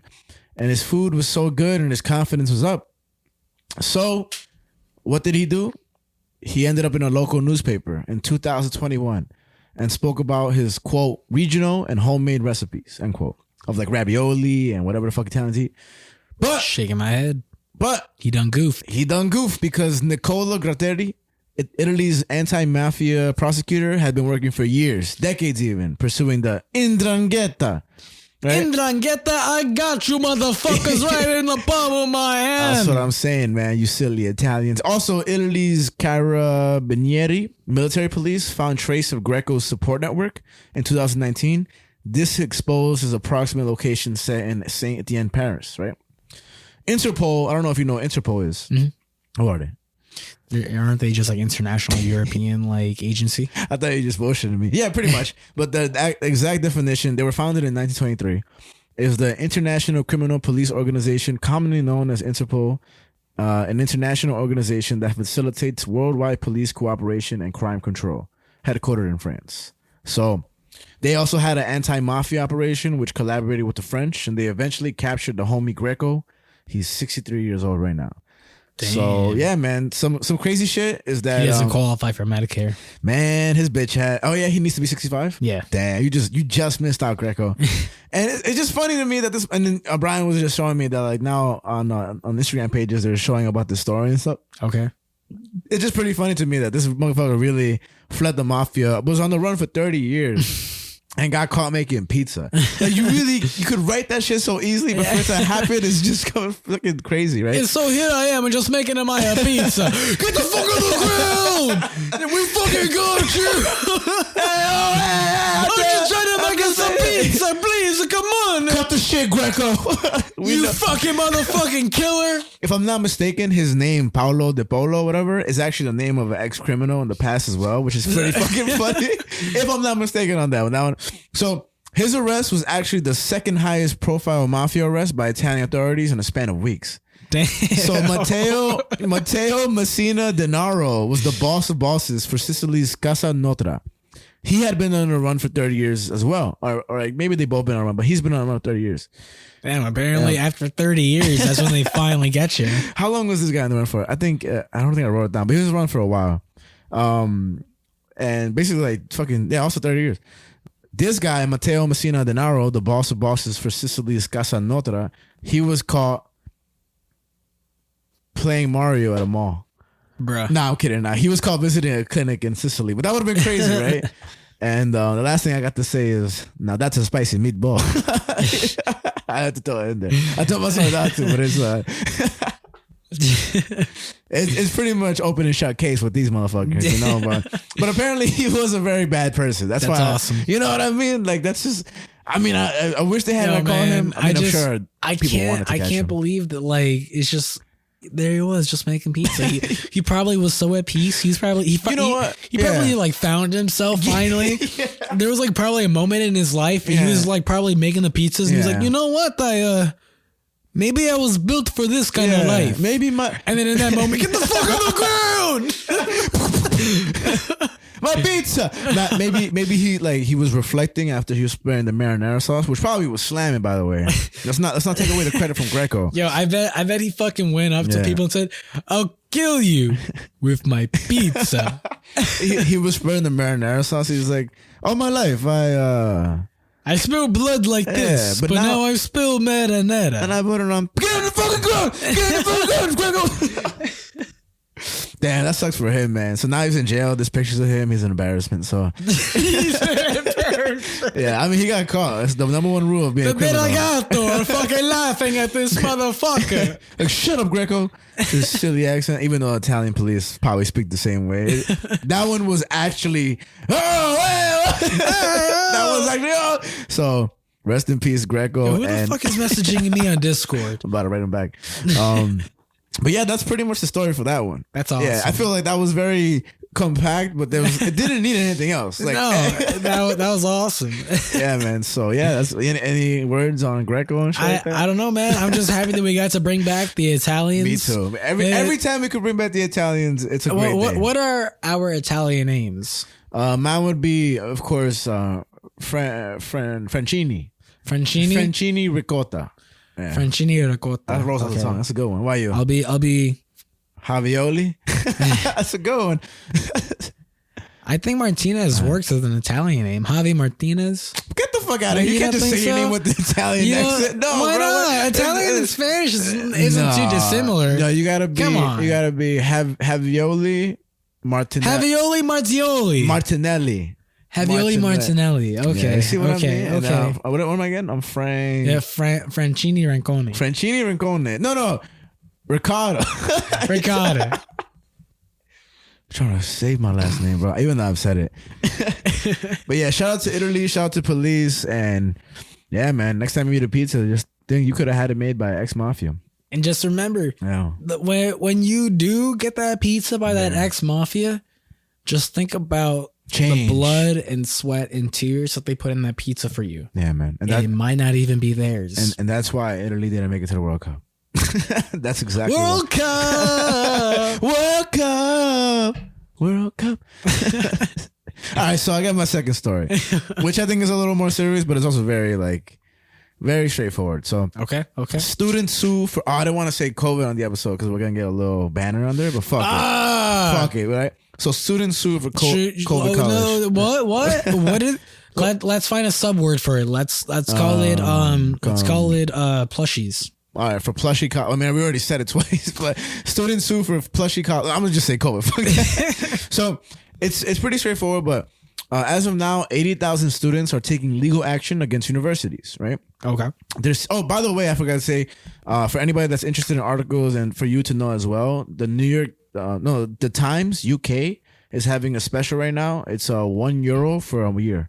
Oh wow. And there's really good Nice. articles. Yeah, so check it out. I'm pretty sure the thing is still going. But yeah, €1 for a year. I don't know how much that's in dollars. Pretty much $1. And yeah, for a whole year of subscription. So I'm good. I mean, this is where I got my 2 stories right here. Nice. So now you know. I just didn't want. I don't know. We do an episode soon, so I don't want to change my stories. Is this an ad reel right now? I mean, maybe. I mean, it's fucking more affordable than a bitch ass New York Times. Fucking $4 a month. Yeah, pieces of shit for lying to us. Oh, $4. Yeah, it's $4, Oh, bro. You know how many $4. years that is for the UK your Oh, Times? $4. Ah, fuck you, bro. That's $48 a year. That's a whole. You know, anyways, 80,000 students are taking legal actions against universities, right? That's like a whole discounted video game right there. $48. And the reason they're doing this is because they're seeking out refunds for the quality of their teaching during the pandemic, the lockdown. Okay. One of the people there, Ryan Dunleavy, he's basically leading, the claim. And he's saying, quote, if you book a holiday and pay for a 5-star hotel, and when you get there, the hotel's burnt down and they put you in a 2-star hotel, you'd want the difference in price between the hotels. Which is analogy being a lot of these people who got the degrees during COVID, but under the, thwarted system of online learning. Yeah. Which I myself, that happened to me. Like, I remember I fucking killed it. Finally got my degree, my associates. I went to go to City College. I got accepted. I was like, woo! And then COVID happened, and it was the worst learning experience of my life. Like, I was passing the classes, and I just hated it so much. I closed my laptop, and I just said, fuck it. I don't want to do this no more. I don't know if Yeah. we've ever really talked about that on the show here, but yeah. I mean, like for me, when that happened, it was the complete opposite. I hated it. My grades went up. Like I got better. Yeah, I Like, believe it's it, bro. crazy. I didn't like it because I remember I was taking this class of like gender and everything, and I just hated it, man. Because I mean, no, I'm kidding, but it was just the dialogue between the students. The professor was like, "There's 72 genders." And you're like, "Oh my fucking god, no, there's not." Nah, it was like the easiest class in the world, and I was passing. I was doing real fucking good. And I was just like, yo, this sucks. I hate talking to you guys through Zoom, and I hate all of this. And I had to redo a psych class because it was like for my degree and stuff like that. So I had to redo some of the classes. I had 300 students in my class, and the professor was just reading along, like he just didn't give a fuck. And I was like, this fucking sucks, bro. Like in the previous year when I took a class in Brooklyn College, I had my professor there, and it was one of the best learning experiences I had in my life, like ever. And to go from that on my spirits high and then go back, it was just, to me, it was really deteriorating from education, So I want to go back, but hopefully under the precedent of this. This is why I thought this was really interesting. It resonated. Yeah. And so some arguments from the universities is that they have no control over the effect of COVID. And how can I say? Which is fair. It is fair, yeah. The fight for a refund comes with the university's lack of discounting price that would be equivalent to quality of college experience. So basically, if they're not going to refund fully, they should at least, accommodate the tuition that was paid for a full college experience, aka campus life, textbooks, this and that, or like in-person meetings. They should discount it, And the Times asked 109 universities about this issue of reimbursement, and 64 responded saying, nah, to refund or compensation over teaching quality. Some colleges have policies that will under no circumstances refund money, while others do so in a very particular circumstances, right?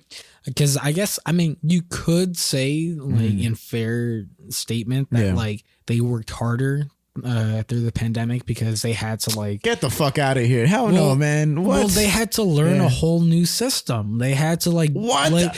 Like turning on Zoom and not leaving your house to get to work on time and not having to it's not as simple as that. It's dumb simple, bro. Not for everyone. Like there are people that who don't know how to use these applications and stuff. Like I had a professor that this was very difficult for her to get adjusted to doing these classes on Zoom because she just had a technological barrier. Well, if that's the case, then even more of a reason for it to go down in price, because if this is hindering the quality of teaching, therefore it affects the students, therefore it's an overall shitty experience or shittier experience. I'm just trying to point out that maybe they in a way for some of them they were working harder because they were trying to they were adjusting and To the reteaching themselves to technological a aspect. new system, and it's just kind of Yeah. like that was harder for them. Yeah, but still, at the end of the day, these are people's lives that, you know, are literally going towards the future and they need these Yeah. classes. So, I mean, I don't give a fuck about a professor's struggle. Like, honestly speaking, like, Damn. if they have a PhD, I'm not like that, but if they have a fucking PhD in neuroscience, Not everyone has a PhD. Well, I mean, if you can't fucking figure out a computer, I don't know why the fuck you're teaching other students, to be honest with you. You know what I mean?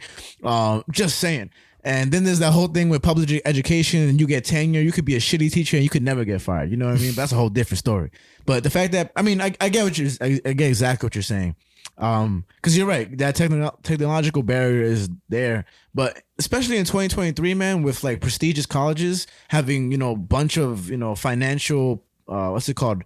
Boosts from their tuition and donations and stuff like that. Like that should be a very fixable problem. And they should have already been prepped for that, to be honest. Yeah, I mean, when it comes to a conversation about more Yeah. prestigious schools, Yeah. like Ivy schools, like say maybe Harvard or Cornell. And these are the schools we're talking about when it comes to these right here. That's what I'm saying. Yeah, like you could definitely put up the argument that there's less of an excuse there Yeah. at those sort of schools because if you're paying that much money, you Yeah. expect a high level education. Yeah. And if you're not receiving that, then maybe you deserve a discount. So I'm about to sue my college. But but no. So like I said, some colleges have said no to the refunds. And then some have said maybe in particular circumstances. But to put it into perspective, right? So some colleges have given out refunds, right? This is incredibly interesting to me, man. The refunds that have been paid out amounted to 1.5 million euros. We're using euros because the times here.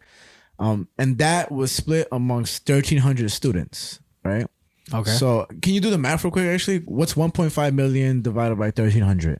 Let's Just to see. be, I didn't do that math because I fucked up lazy and shit. 1.5 million Divided by 1,300. divided by 1,300. How much is that per student? That's going to be like 1,300 or 13,000. 1,300. Okay, that's going to be $1,153. Okay, so that's how much students got compensation, right? Which is, you know, it's not enough to hold tuition, right? Because tuition is at least 9,250 euros a year. Okay. You know, yet in 2020, 1,257,355 students enrolled in September 2020 for their first year of university, and with the tuition being 9,250 euros a year, if you were to split the 1.5 million euros that was distributed, they would all receive, if they were to be discounted and reimbursed just a bit, 1.20 euros each. That's crazy. So they would all get $1.20 each. That's how much they would get back. Here's a bag of chips for your troubles. Yeah, here's a bag of chips in 1983. Oh, wait, sorry. This is Not- UK. You know what I mean? Here's some fish and chips for your troubles. Yeah, man. This is crazy. And so more Shut than up, Brian. It's just shut the fuck up, bro. Now, more than 99% of affected students have received nothing, right? And just to finish off the article, because this is straight from the article right here. I mean, first of all, those facts are crazy. You know what I'm trying to say? And it's true, man. I feel that it's really a sham how universities didn't manage that at all, the financial aspect, and a lot of people hide behind this. Well, we did give you education. It's not our fault that COVID happened and stuff like that. But I mean, it's just a money, you know, just fucking filled void. You know what I'm trying to say? And it sucks. It really sucks. Yeah, it's unfortunate. It's unfortunate, but it's very fixable with the money these colleges receive, you know, and if the government would have stepped in, some shit could happen. So I'll read you from here. It says Tia O'Donnell, 26, who graduated from Central St. Martin's Art School last year, is campaigning for refunds. Though she was meant to specialize in sculpture, she spent 2 of her 3 years in her bedroom with no access to the studio space formerly graced by the likes of Georges Cocker and Stella McCartney, right? I don't know who those people are, but I guess they're sculptors, right? She said, quote, if I'm being really honest, I feel a bit of fraud. That's not a nice feeling knowing that you've invested so much money into learning a new physical skill. I wanted to learn about metal wielding and understand how to do ceramic art with a kiln, end quote. Instead, O'Donnell said the most they got in interaction beyond the screen was drawing on paper and posting it to course mates for them to add it and post back. Quote, I signed up to learn the hands-on elements of being an artist, but I couldn't. Who has a bloody kiln at home? I don't know what kiln is. And she said, I've had so many people say, you're really lucky that you got a degree. And yes, of course, we all did get the degree. That's lovely. But I don't have the skills that I have supposedly paid for that was part of my contract. It feels quite lackluster knowing that this piece of paper says that I'm something, but inside I know that I'm not quite there. Damn. Yeah. That's unfortunate. Yeah. Paying a large portion of money per year to be watching PowerPoint presentations is so sucking. COVID really broke me and ruined my university experience. I want a refund was the first thing I said when I handed in my final degree work. End quote. Damn. So, like, I think that was beautifully said, and it doesn't even sound like she's preaching or trying to be like, no, we want more money. It's just like she's like, no, I got my degree, and that's exactly what I needed to get. But you know, you can't just learn shit. I didn't learn shit. I didn't learn real experience, and it just makes for shitty ass like career paths in the future. You know, because I mean, even though you have the degree, I would say she's less qualified than anyone who's in her work field that has actually done the hands-on work. You get me? And so that, like, that's just one person who want to be a sculptor. Imagine people who want to be like doctors or like vets or anything. And so to me, it speaks a lot, and I'm very curious. I wonder how med school worked. Like, yeah, man. COVID. Honestly, crazy. And then recently, and shout out to all the nurses in New York City because they were protesting for I forget what it was, but they were successful in getting it. Yeah. Even though it was Mount Sinai was very weird about how they worded it and stuff. But yeah, shout out to all you nurses working your ass off. I see you. I'll see you when I'm dying. I'll literally see you. And I see you. I see you and the light. But yeah, I mean, that's another story. I know it's like, but like, wait, what's it like? Is it like, or is it like, what you gotta say? That's right. He licked my ring finger, bro. What's up? He wants man? to marry you. Oh, bro, not now, man. But yeah. So, what are your thoughts on that whole thing? Like, I know it definitely is unfortunate for sure.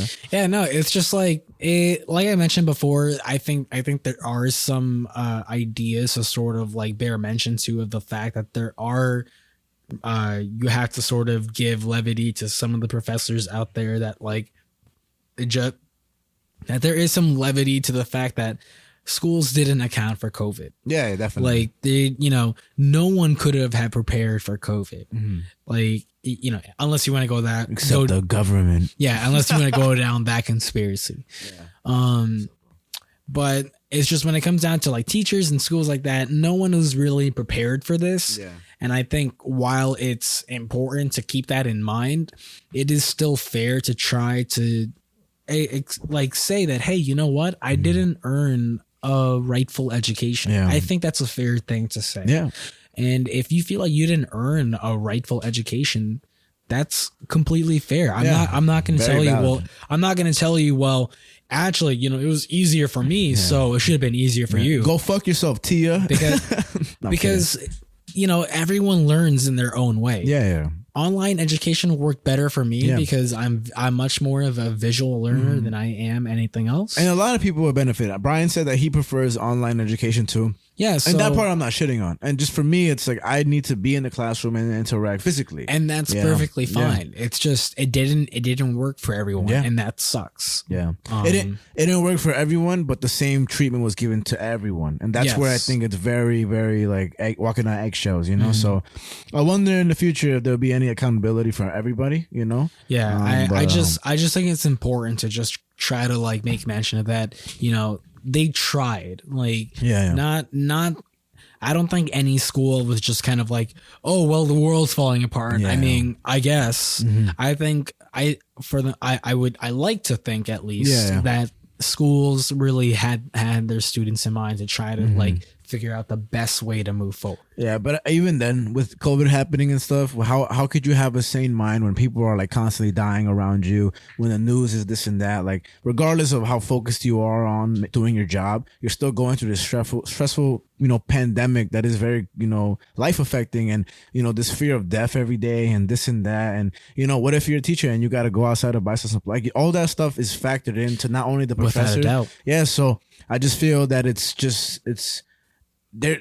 Yes, of course, I agree with everything you're saying, but there needs to be compensation and accountability for, not in the sense of like you didn't do enough to both the students and the teachers, but like there has to be some discussion overall with this, thing happening, because it's just something that isn't isn't right, and it's affected the future literally, and God, and mostly I think of public schools and people in elementary school, man. That's the most terrible part, you know. It makes me it's not super like one to one, but I think about Lucas and I are binging My Hero right now. Yeah, we're binging the latest season of My Hero, and the latest season, the first arc of it is a war, and pew pew. And it's fucking crazy, but like how crazy, dude! Every episode ends on like a cliffhanger, and you're like, nice. "What the fuck is going on?" It's so good. You see My Hero, Brian? Oh, okay. I just seen. Have you seen the newest season, the current one? Brian said it's good, man. You'll like it. All right, I got two sides of the same coin right here. But they. Like with this war arc, by the end of it, there's the aftermath of it, and there's a lot of destruction and things like that. Yeah. And pretty much a big premise of it, which this isn't really much of a spoiler or anything, but a big premise of it is just that these villains want to create distrust in Japan society for heroes. Okay. So with this whole war, you see in the aftermath that a lot of people start to have more distrust towards heroes. Oh, okay. And I find that similar to this situation because with a war or something like that, you can't account for a world event. Yeah, you can't account for something like that. And all you can really do is try your best, but people are still going to try to hold you accountable. Yeah, and also like, you know, in any world event, I think the innocents are always going to stay innocent. Like they had nothing to do with it. They had nothing to do with it, and that just sucks. And I was thinking about it as I was saying this, but I say this a lot on the show. But you know what? It's unfortunate. Good talk. Good talk. Let's give it up. Let's just go home. Everybody, wrap it up for the kids. Let's go. Put an applause right here. Nah, yo.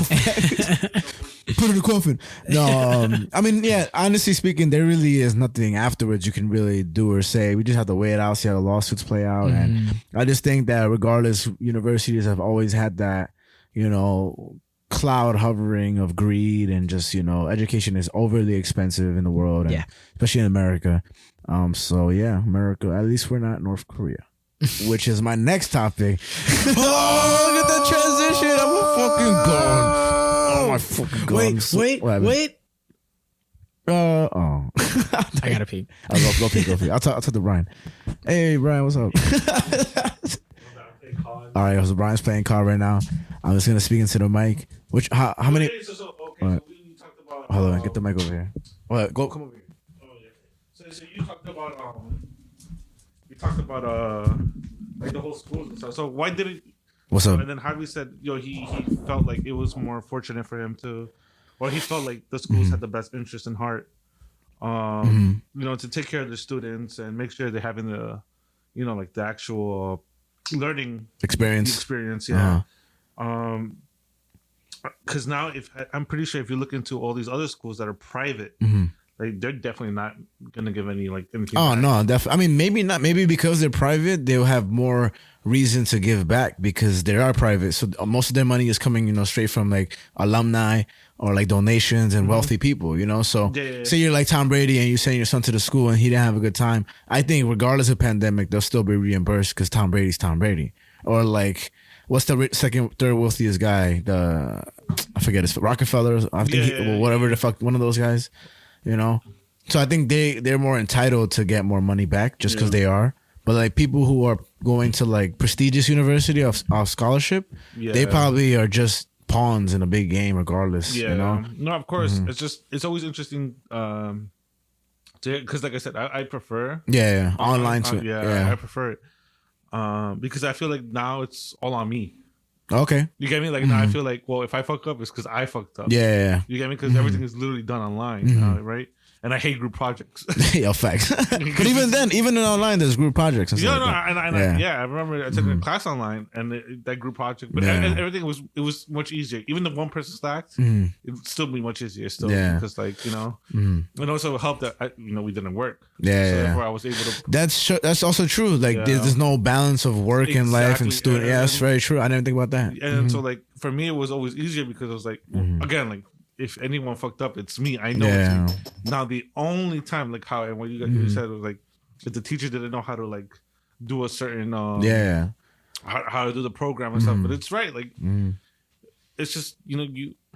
Like it's hard because like you did have a PhD or you have a master's. Yeah, like couldn't you learn how to do this program? Like, that's what and not for nothing, but I what I think is that you say online learning, it's on you, but I think all your learning is on you regardless. And whenever there's interference with that, it has to come from the professor's quality of teaching. Yeah. I mean, going to community college, I've had a lot of shitty professors, and out of the bundle of shitty professors, I've had a couple really good ones that are really great, but a lot of them are pretty bad in their own special, unique way. Yeah. So that's why for me, it was just very frustrating because, I got like the class that I was in when I went to City College, having 300 students in the class. I know they have lectures that big. I'm not like ignorant to that. Yeah. But it's just the way this guy did not care was so evident. Yeah. He was just like he was just saying all his notes, like, you can go through it, go ahead. Like and it was just, and I'm like one person out of 300, and it's not even faces in front of you. It's just like literally like Zoom boxes. Yeah.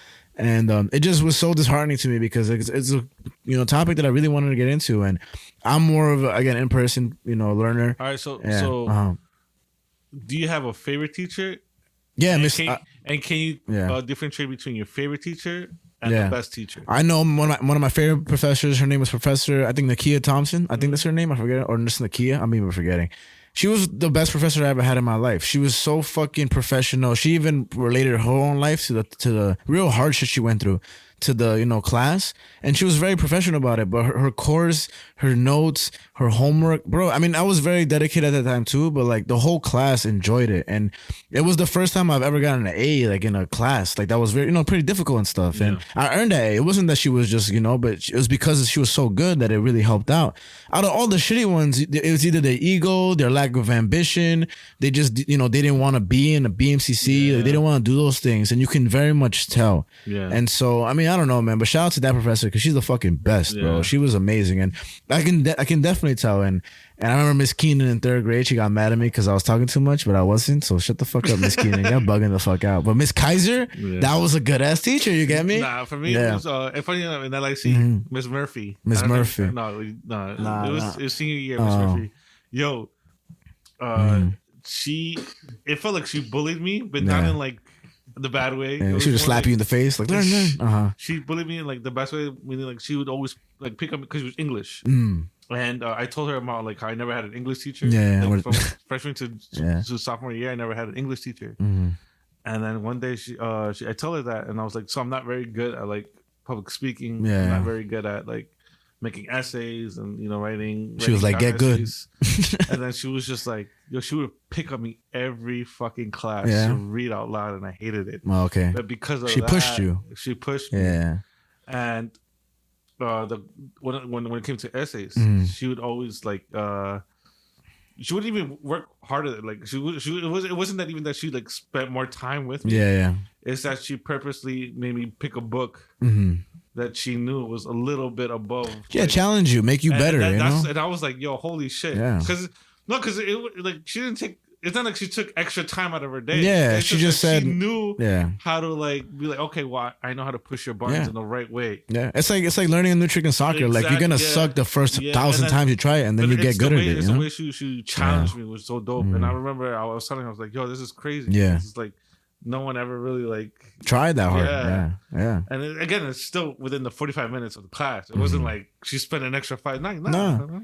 I had a teacher, Miss Cruz, and before that, she was my music teacher. Before that was Mr. B, who was such a hothead. Like he just thought everything of himself. Yeah. That he literally went from trying to teach us for like a day, and then he would just show us movies like Jaws and stuff, which is cool. But he was like, "Oh yeah, listen to the composer and stuff." And then we're like, "Okay, we're just watching movies. I'm not doing music." And so my second year of music class, Miss Cruz came in. And she was new to the school, and so I played trombone. And she was like, "Hey, Frankie, play a B flat." And I was like, yo, I don't even know what that is, And she was, and like, the look on her face was so disheartened. Like she was like literally sad. And she was like that. I said like, oh, you poor baby, like this and that. We went from that year knowing nothing as a whole class to like, actually learning how to play. Yeah. And I was playing scales. I was playing fucking La Bamba. I was learning how to play Futurama theme song on my own. Yeah. And it was like amazing. She did that. We ended up like, playing, not amazing. We weren't fucking, Carnegie Hall type shit. But, she started her own like little club after school that was very small change where they would clean the instruments because they were so in bad shape. Even though LIC had a lot of great, everything like sports, everything. Yeah. But they have so much instruments to play with. And yeah, man, I left that. I even had trombones at home. Like, I learned a new skill because she went the extra mile. She started a piano club, and then eventually, I think the year after we graduated, they performed in Citi Field for the Mets shit. for the national anthem, which is like, they probably sucked a little, but it's still, she opened those doors, Yeah, of course, and it's amazing. So shout out to Ms. Cruz and Ms. Kaiser and Ms. Dulcie, because Ms. Yo, Dulcie Miss was Murphy, good. if you're listening, yo, thank you. Facts, Miss Murphy. Brian said you bad too. He trying to smash. Chill. I was gonna say too. I've never said a hobby share before to record. It's pretty hilarious. I feel like a whole different. It looked weird coming in here, and you were sitting here like, "What the fuck?" I was like, "Where am I, bro?" How's my seat, buddy? How's my A seat? little warm. A little fucking. I took a shit in it just for you. What? 09. That's the wrong. Oh, Yep, just say it right there in the show for me. Yep. all right. That's the same code. Yo, social everything. So speaking of China, Yeah, totally. totally speaking of China. So China's organ trade. So we're gonna start in Scotland with my Scots, Okay. my fellow Scots. Okay. And Glasgow is a place in Scotland, and basically them. This relates to the A.M.C section. It does. Well, not really, but kinda. They're different. I think so. No. Scotland and yeah, is it? I don't know. They're similar. Can't be Scottish and Irish. It was similar. They're similar, but so are Mexicans and Ecuadorians. Anyway, Scotland and Glasgow, Scotland, and Dalian, China, which is northeast China, they once had a partnership Okay. in 1987, right? This partnership included organ trade, but many people alongside, like activist groups, have expressed concern over China receiving these organs unethically. And with a population of 7 million, it is suspected that the organs have been taken from executed prisoners and sold for transplant surgery. People like inmates and from a religious sector called Falun Gong both have had, their organs taken after they've died. God damn. But China's been like, no, chill. Because they've deemed these allegations false and have expressed that they stopped using executed prisoners' organs in 2014.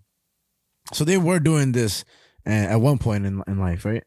They're like, And guys, calm down. it's just dead people. We were doing it in the past. We're not doing it anymore. That's what I'm saying. So it's okay. And this comes back to this motherfucker right here. So the picture of the Asian kid I've been showing you is that him dying revived fear of people in China and the organ trade. His name is Hu Xinyu, right? And he's a teenage boy in the Chinese province of Jiangxi, and he was found dead more than 100 days after he went missing, right? So after he was missing for that long, the police were like, no, he's fine. And what the police claim is that the skeleton was intact and that all organs remained in place, kind of to dismiss, these claims and everything. Okay. And, there was also a rumor that he had a rare blood type, which is Rh negative. And yeah, so everybody in China is like, holy shit, what's going on, blah, blah, blah, blah. Because he had vanished from his high school in October when he was 15 years old, right? This is what one police official said. Throughout the surveillance videos, there was no clue or anything that, could have said that he was killed by organ harvesters. Basically no evidence. But this is all from the police saying that there's no evidence of this, right? Now, the reason I bring it up is because a lot of people are curious why when they were searching for him, he was so close to the school he died, but they were using, police dogs and like a shitload of other methods to find them and stuff, And it really isn't like that fulfilled of an article, but right here it says when it comes to misinformation, there were 120 kinds of online misinformation related to the boy's death, including fabricated facts, fake scenes, forged voice recordings, and edited video clips. That's a good amount. Yeah, man. A Chinese man has been arrested after he uploaded a video in which he pretended to be a school teacher and threatened the boy's family to settle the case. God damn. So there's definitely a lot of speculation. I don't know if you remember from the Joe Rogan podcast interviewing the North Korean escapee, where she was talking about North Korea and how they use their refugees' organs and sell them to China and stuff like that. Yeah. And that's coming from somebody that escaped North Korea. And I thought that was very interesting. So even just showing Brian this article earlier. Basically, the organs of North Korean refugees are being harvested in China, and basically, like a gallbladder can be sold for as much as $7,000. So me and Brian were thinking we're about to make $14,000. Yeah, and Can you survive without a gallbladder? I was thinking that we were thinking the same thing. We have no idea.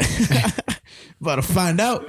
Yeah, but how can I say? Like, I know there's a lot of speculation on this because a lot of people also deem that the body of the human body museum in the city, where you can see like actual dead bodies like split in half and stuff like that. And they actually have like dead real bodies there? Yeah, real dead bodies. Holy If shit. it's not there, there's definitely a museum dedicated to it. Oh my god! And a lot of people, that's gnarly. Yeah, and a lot of people speculate that those are Asian. I mean, they see that they're Asian, but they speculate like where are they coming from and this and that.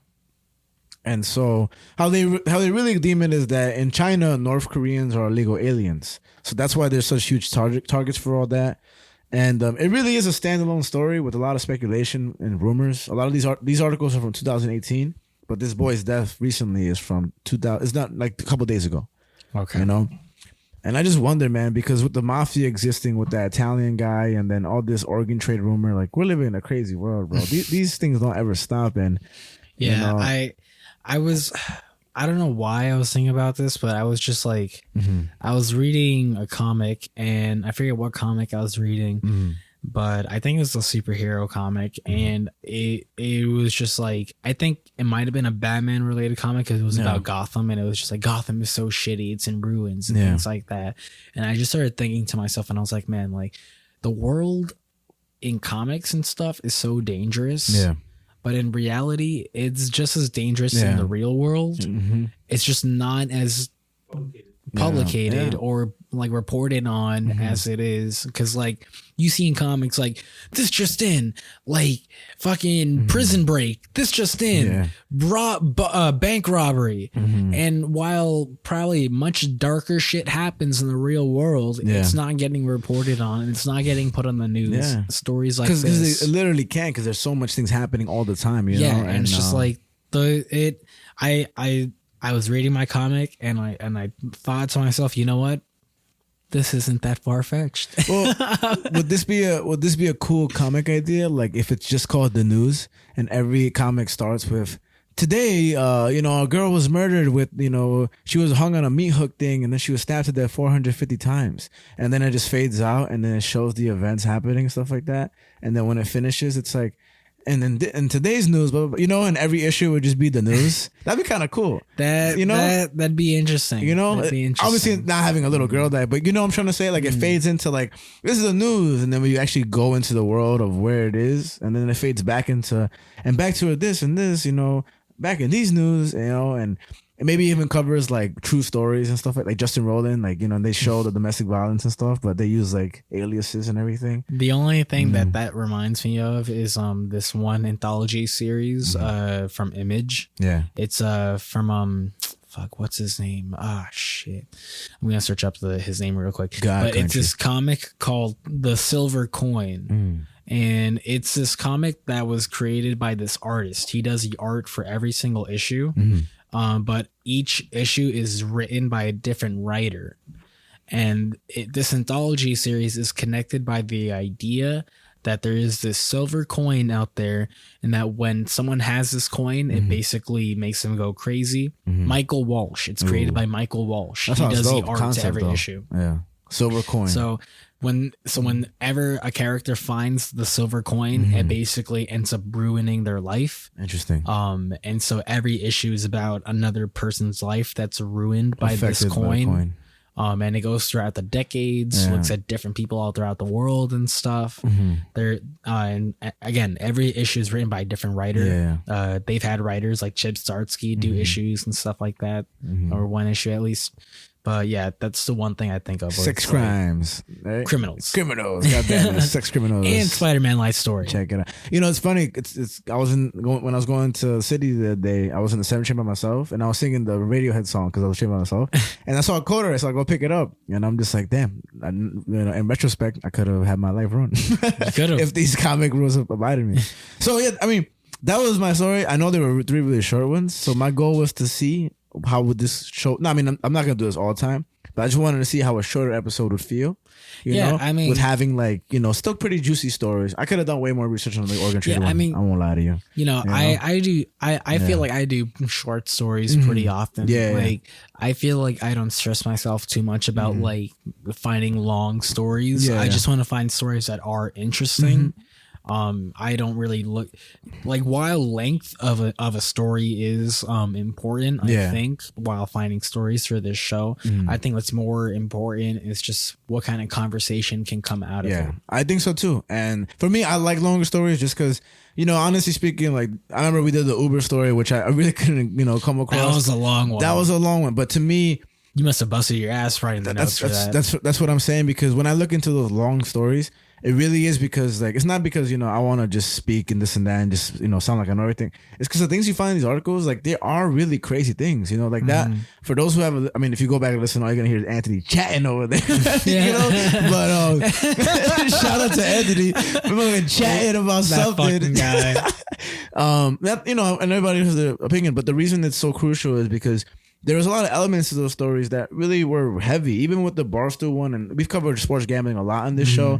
And like, I am honestly really baffled sometimes when I'm going through an article and I'm like, God damn, bro, like, how many people are reading this? And I'm sure there's a lot, but how many people are discussing this topic and not really getting those, gaps of information that are really crucial to the element of just knowing that's happening in the world. Yeah. I mean, even with just last episode, I feel like with my D&D story, I feel like that's something a lot of people aren't going to know about. And while that was definitely my longest story of that episode, I think it is an interesting conversation to have where something as big as D&D is having such a controversy. And it'll affect future similar, games or movies or anything, because at the end of the day, like what you get the most from that story is don't fuck with your fan base. You know what I mean? Like, if your fan base is real relying on you being trustworthy and just very real with how you let the product be, especially when you give them freedom to create with it, and then you try to take all that back and try to label it as, we're just making it better. You're really fucking with somebody, with a group of people that are supporting you. And I think that's gonna, show in a lot of things in the future, because even with like YouTubers and the subscribers or gaming companies and their, purchasers and anything. By the way, shout out to, you want to put this in the front of the episode, actually? Hey, this is Frankie. No, don't put it in the front of the episode. Actually, just leave it here. But my cousin Frank, he shares the same name with me. He just dropped his clothing brand. It's called Clothy, spelled CLOTHI3. Said Clothy. Very high quality sweaters and everything like that. I just wanted to shout him out. Like, if you're looking for something, very fancy, luxurious, very simple, just check out his clothes. Follow the page. It's called Clothy IG. Yeah. Ask me for anything. Go support. I mean, if you could, fit it into your budget, check it out. It's great clothes. And like, again, shout out to my cousin Frank, because that motherfucker is inspiring. What kind of things he's got? They're just basically, right now it's just a Wednesday collection, so it's just 5 collections of sweaters. I don't want to fuck up because it's the palette series, so I don't want to fuck up by saying the wrong colors. But I will say this about my cousin Frank. I remember, as of now, we've done the podcast on my roof. We've shot it. We're doing this podcast. We always talk about like different ideas that we could come up with. But I've also been able to shoot music videos for my friend like Timothy. His name for music is Saya, TSAIAH, and Zensei. Shout out to Corey Brody. I've shot his music video too, and a reason I'm saying this is because when I was younger and a little more timid about my creativity, my cousin Frank was making music at the time, and he was the first time I ever, like with him, was the first time I ever shot a music video. I was very timid holding the camera. I was so shy walking around. I was too conscious of everybody around me. Like, I was kind of holding the camera real still, but he let me record the music video for him. And, just so you guys know, for anybody that has people that are younger in their lives, like, that moment is so crucial. I remember he was taking pictures of me so I could start him could start like a brand for clothing. I think it was called Robot Industries or something. But like, look where we are now and look how we're creating now. Those things carry over a long way. Yeah. And so like now when I shoot music videos, when I'm with my friends, like, I'm just doing anything and the most. Like, I remember I broke a glass from the ground. I'm here recording from the bridge. I remember I ran to chase a train to capture some footage with Fran. Like, these are things that I'll do just because, and it's been a while since I recorded, but this guy instilled this sense of creativity like he'll never know. And one day it'd be cool to have him on the show or, shoot something with him again. But that's why I'm shouting out his clothes, because they come from a real hard worker who's like, I'm telling you, man, this guy works his ass off, and I just want to shout out to my cousin Frank. So shout out to cousin Frank. Let's fucking go, bro. Chino Sounds is his Instagram. Check him out, and is again Clothy. You will see that shit in the big fucking times. When the next time you see Times Square, you'll see Earth, Mind, Matter. That's it. No, I'm kidding. And then you'll see. Then the Clothy store will be right. He's under like, it. damn. Nah, shout out to you, Primo. You're the homie. Yeah. But yeah, so that was the news. I got to go piss myself. Talk to Brian a little, actually. Well, What do you have? Do you have any talented cousins out there? Nah, I'm kidding. in terms of my cousins, not necessarily. A lot of my cousins don't necessarily have like any artistic talents like that. Sort of. My one cousin Brandon, my younger cousin Brandon, he's going to school for architecture. That's the closest thing. And his younger brother just started learning how to play the guitar in the last 2 years. So the two of them are pretty artistic in that sense. Nice. But yeah, my cousin Brandon, who's going to school for architecture, I'm super proud of that kid.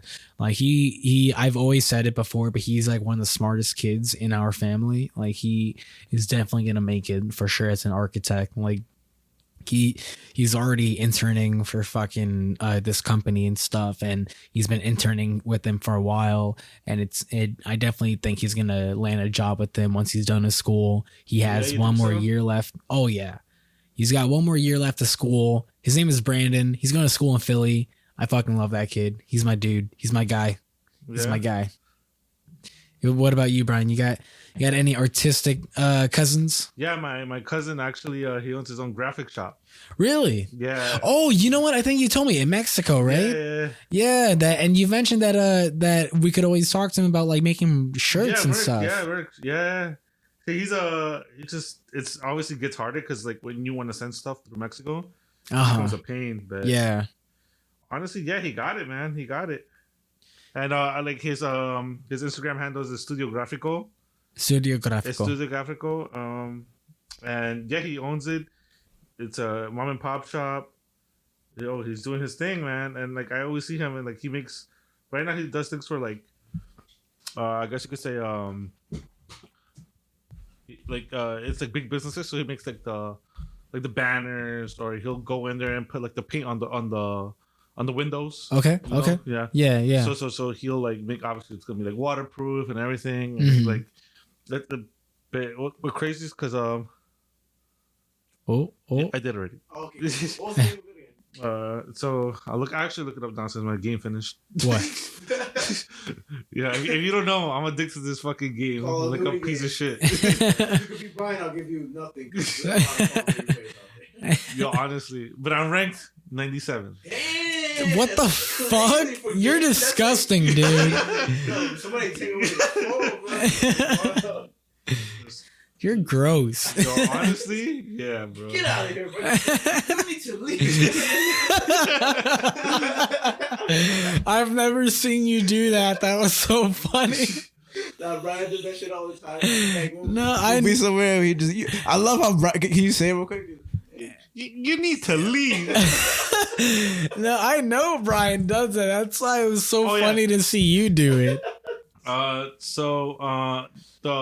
Instagram, and so the Instagram handle is studiografico.dm, and the actual thing is called Estudio Grafico. That's it. He does a lot of shit. Like, he made me a. Have you ever seen those mugs that when you put something hot, the like art will appear? The art changes. Yeah. So he did my Deadpool one. So Okay. it's like a plain cup, and then once you add hot water, like the Deadpool cover starts to show. Ooh. Spell out the Instagram link. So Studio Grafico is ESTUDIOGRAFICO.DM. Oh, I found .mp. What the me fuck? too. She gave up for me too. But I found it right here. Perfect. Nice. I'm following right now. Look at him, 716 followers. Make that 717. And follow this motherfucker, man, because good shit for him. Yeah, he does shit from like shirts So like he even did this. He does like the Like signs for like yeah. yeah, man, good shit. He does that. I mean, it's crazy because like obviously we're talking about like Mexican type of like currency and like so I think the printer where he produces or prints most of his like mass production literally cost him more than it did to just open up the shop. Damn, really? Like, it's one of those like, what was it, massive printers or whatever they call it, like it's like a 15-in-1 or some shit like that. Yeah. But it's like I remember going in. Literally, the shop is the size of this living room right here. Holy shit! And like, there's the doors right there. There's the cashier right here, but the printer will literally go from like here to like maybe to your door. But it's like it's huge. It's huge, you know. And that shit costs like millions. Yeah. And it's crazy. You have to take out a loan and stuff. But thankfully, like you know.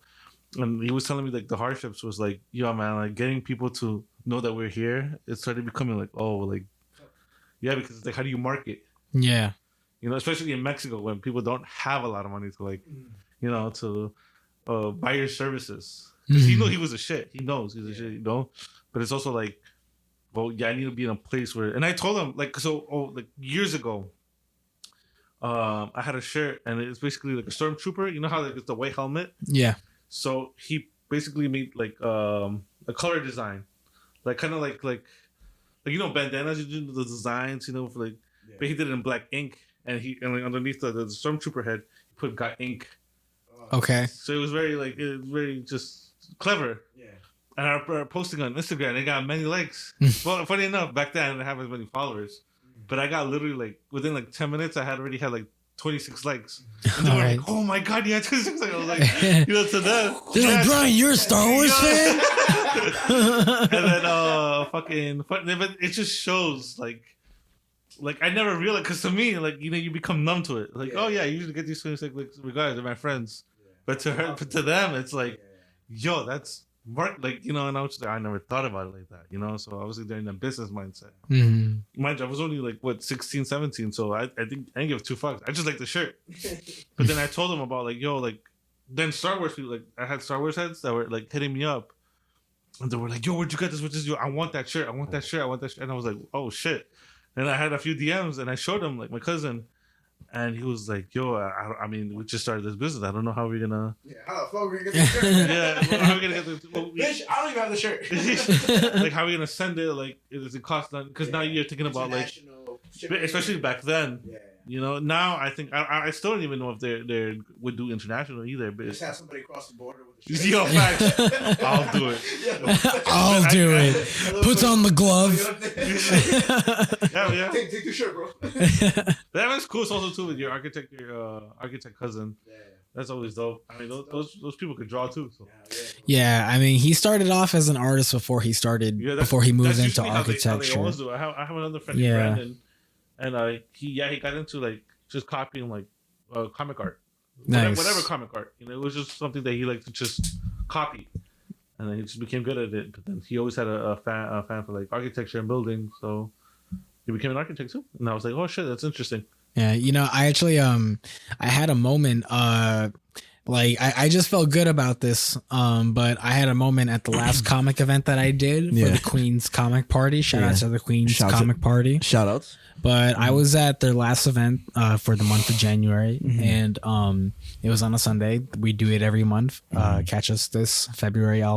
When the next one gets the date of the next one gets posted, we'll share it on the show. 100%. But I just had a really good moment because one of the vendors there, he was like, "Hey, you know what? Like, he literally bought a Batman comic, a blank Batman comic, so that I could do a cover for him." Oh, I think you seen you post that. I didn't know it was a blank cover though. Yeah, it was awesome. A blank cover, and he bought it specifically so that I could do a sketch for him on it. That's awesome. And I was just like, wow, like I was like, holy shit. Yeah, those things matter so much. It's like it's the second time that's happened to me, and I'm just like, it felt so good. I was just like, holy shit, like you like my art so much that you want me to draw a comic. I mean, for you. it's what's the word? I'm not. It's not a pleasure, but it's just real great for somebody to just present the opportunity to you, because it's not even generous. It's just, you know, you're exchanging, you know, this for that. At the end of the day, it's solo, you know, exchange. But I just think it's so crucial just to evolving into a much more mature artist and like, you know, gain experience. And I mean, people, I think one thing that got really stressed out during the pandemic is the phrase support small businesses. Yeah. You know, and for sure, everybody pursue your passions, pursue your business, be the best version of yourself, anything. But, you know, then a lot of big companies started using the words like support small businesses, you know, and, you know, it's dumb.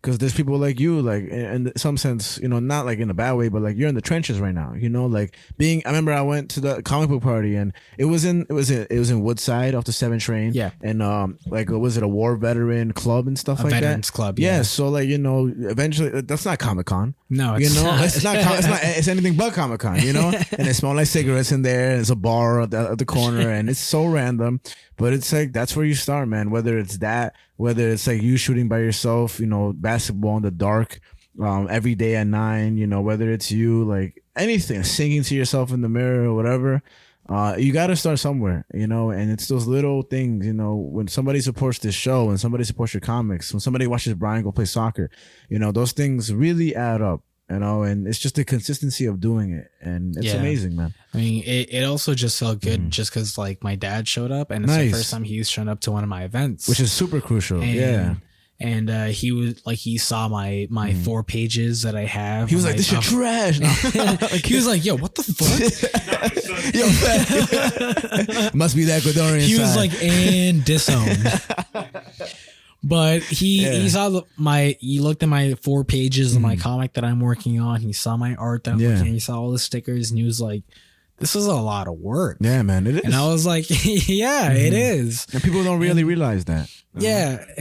And like when it comes to sort of these more artistic things, like it is sort of hard to imagine how much work someone puts into it, which is fair because it's kind of like you look at something like art and a lot of people might look at it more as a hobby. Yeah. But for a lot of people, that hobby is a passion. That hobby is a job. Outlet. You know what I mean? It's a part of you. It's not just, oh, this is fun for me. Like it's really what you know it's what you're dedicating your time to craft. You know, and just as you would see a CEO do that with his business or a chef with his food. I mean, even same thing. Even with like that image that you mentioned of Dave Portnoy with his head in his hands and a desk full of papers, fucking a bag of sugar and like nothing. You know what I mean? It's like stuff like that. It's like for like the modern artists like myself, like. It's just that's how it is for us. It's like, hustle. I feel like Batman. I've put it put it on my story before where it's like when I work on my comics, when I work on this podcast, when I work on my covers, I feel like Batman. It's like this is what I do at night, and then during the day I'm Bruce Wayne. And I think one feeling that everybody knows if they've ever gone to do something without like, you know, their friends coming with them or like they've had to sign up for something they're interested in doing by themselves. One of the most ominous feelings is the first day. Like for me, it was football practice. None of my friends wanted to join with me, and so I was just like, I went to high school to play football, you know. And so that was the first time I kind of got thrown in a club where, you know, or like a team where I didn't really know anybody. And so when you leave after practice and you're just walking by yourself to the train and there's no high school students around you, you're like, damn, by myself. Like this is actually like me, and I have to do this for the rest of the year. And even when I like my pool league, when I did it for the first time, thankfully my team was great. But like the first year I ever did it, you know, taking those trips back at home from like Tuesday night after like college classes or working a full week of work, like the first walk back is really like, man, I got to come to this every single week.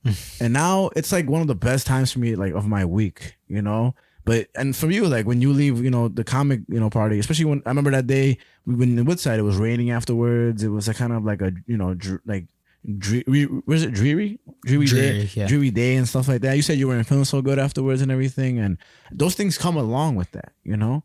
And I think it's just growth, you know. It's not easy though, at all.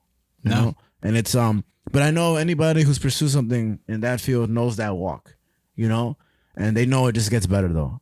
You know, it gets way better because when you can say like, oh, this is my first pool game or my first Queen show, you know, comic show and this and that, at one point you're gonna be like, yeah, this is like my 65th one, you know, and I'm only gonna keep going doing more, you know. And I think the best way to just sort of end that conversation is just like, remember guys, be humble. Facts. As much as you might work yourself to the bone to do something, always remember your roots. Yeah. Just like don't get lost in that. And the sauce. Don't get lost in the sauce. And one joke I wanted to make, well, I don't want to say a joke, but like it is, unlike the Stormtroopers, Brian's cousin Stormtrooper shirt didn't miss. Oh, that's a good one. Oh, that's pretty good, right? Boom, bam, for the kids. Boom. I thought it was a really good joke. Just a little late. Nice. That reference I get. I can laugh at that. It's like the fall. It's like the Fallout meme. Everyone liked that. And shout out to Fallout New Vegas. That's a good ass fucking show. I mean, game. Oh my god! How dare you? Oh, I mean, they are making a Fallout show that's coming out on Prime. A Fallout movie would be better. You know, I don't know. I think a show is better because then you have more time to flesh it out. True, and then make a movie. Sure, we can do. I mean, a movie would be cool too. Don't seem like you're on board with the movie. The movie's fine. I just think I just think a show is like the best way to do it. You've already crushed my dreams. I'm gonna just step on it. I'm gonna fucking step my heel on it and grind it a bit. Do it, bro. But now we are on the A.M.C section. Woo! Oh! And you good to go? You want to keep us going? Who the fuck do you? So No. Yeah, We don't try to look past this. Usually we take piss breaks, so we take a little, like, you know. Who do you think I am? Edgardo Greco from the Ndrangheta. Hey, I'm here to stay, motherfucker. I'm here to do the fucking A.M.C section, motherfucker. I'm Franky Ricotta. We got Franky Ricotta and I'm Javi Mariani. We're here to fucking talk about some motherfucking albums here, boy. And yeah. And today is a very, very, very, very, very, very, very, very, very, very, very, very, very, very, very, very, I will be your hero, baby. Episode, because we're looking at Nickelback.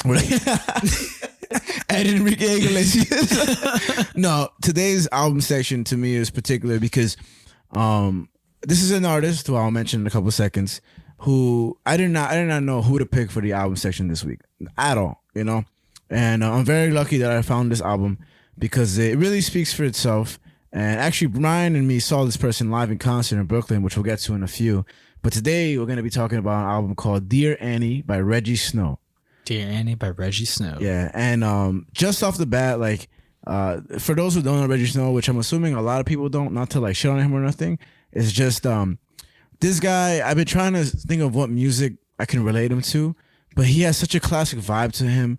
And honestly, like, this is not so accurate in terms of correlation, but I see him as like not a lower tiered, but in some sense connected to like Lupe Fiasco. Okay. You know, and not because Lupe Fiasco is very preachy with his music and he speaks facts. But Rejjie Snow, I think his creativity is so outstanding in the realm of rap, where with this album, it was so unique to its sound.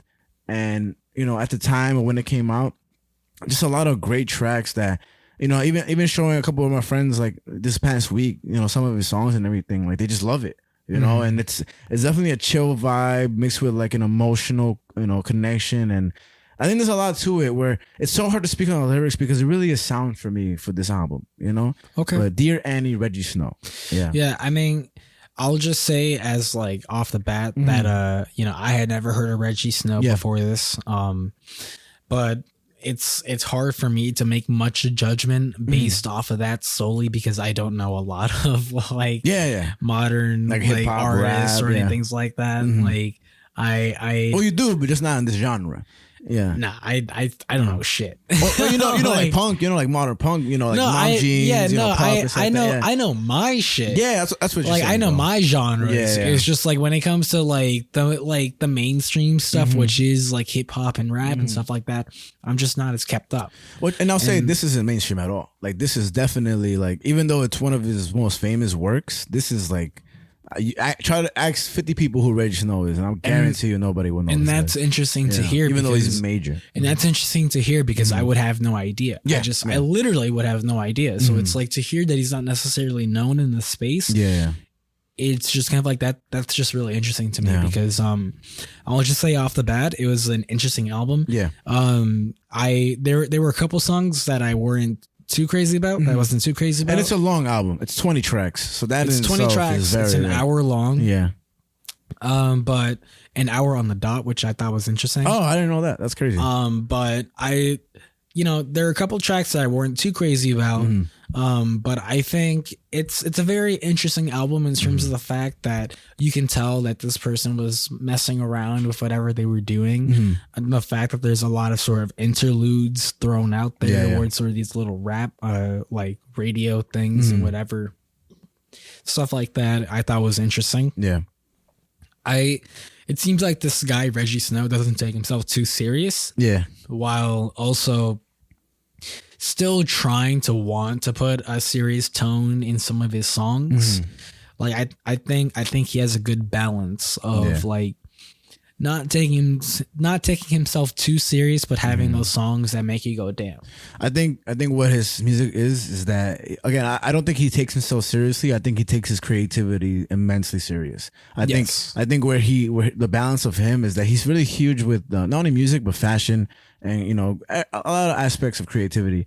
And I think that's what it is with this album. Like if you're trying to listen to this album and like find real preaching, words of advice, like they're not there. Like there's like in the song LMFAO, like I'm not gonna go into the songs right now, but it's like it's so like this is the later end of the album where it's a little different for me.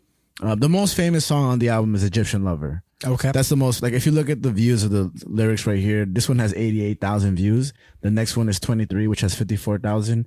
It's on genius.com. And then More No More. But that's just like, but like within, hold on one second. My bad. I got the wrong thing right here. How dare you? I'm so sorry. How do I go back? This fucking iPad is so confusing. I got it.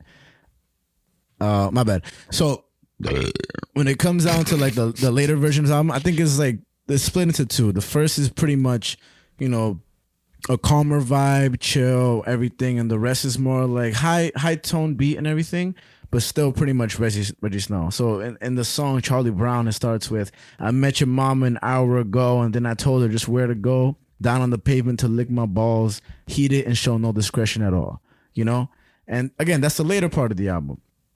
But I think when you listen to songs like 23, yes, and Hello, especially Egyptian Lover and Mon Amour, like they're very almost like sensual, groovy, just kind of melodic tones, and his voice is so deep. Like it's like his voice is perfect for music.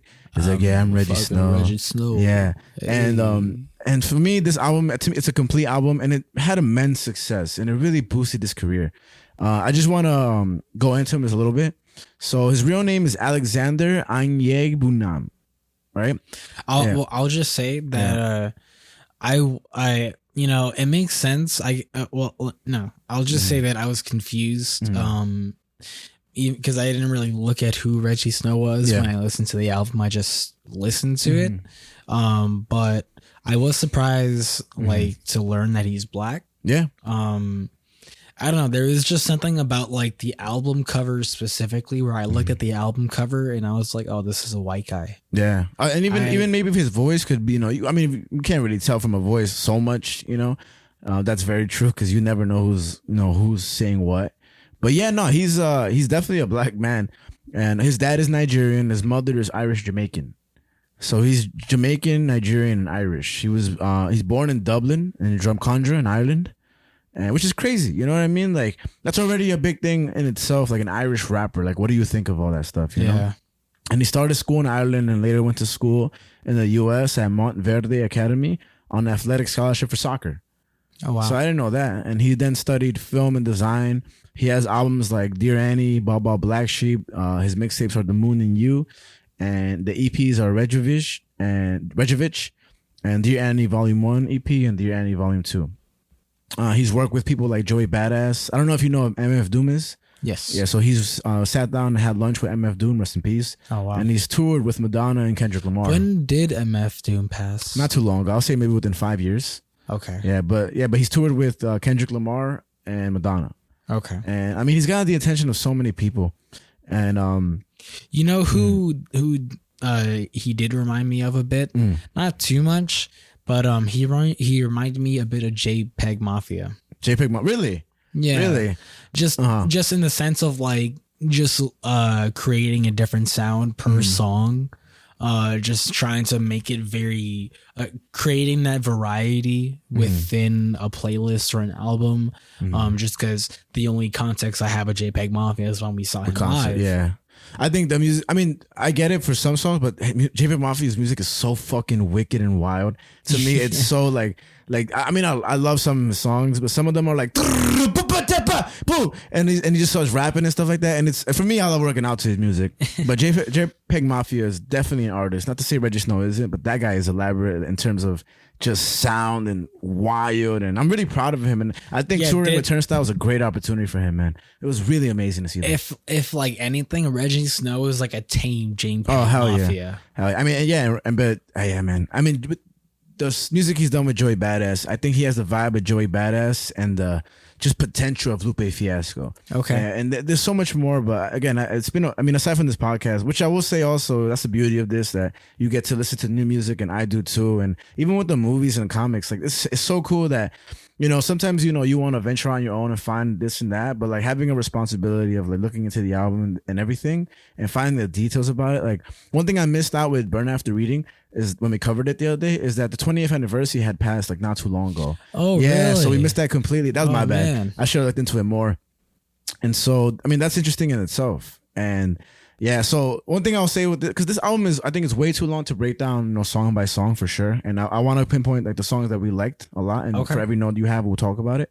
But this is very, very good interview on enemy.com that has basically a lot of information about the album with Rejjie Snow. So I'll get to that and cut me off when you ever want to say anything, all that stuff. But one of the things they talked about was who Annie was. And I thought Annie in the album, that's something I was asking myself. Yeah, I thought Annie in the person was his mom, you know, because there's a lot of mentioning of his mom and everything, and like her listening to Stevie Wonder and all that stuff. There's a lot of well, not a lot, but there's at least 2 mentions of Michael Jackson. Yeah, and so Annie is actually supposed to represent Lucifer. Oh. Yeah, it's all one person. This is his quote: "The red-haired girl on the cover and the songs. When I was little, the Annie doll used to really scare me. During recording, I thought it would be cool to have the image of that character from the film as a reference point.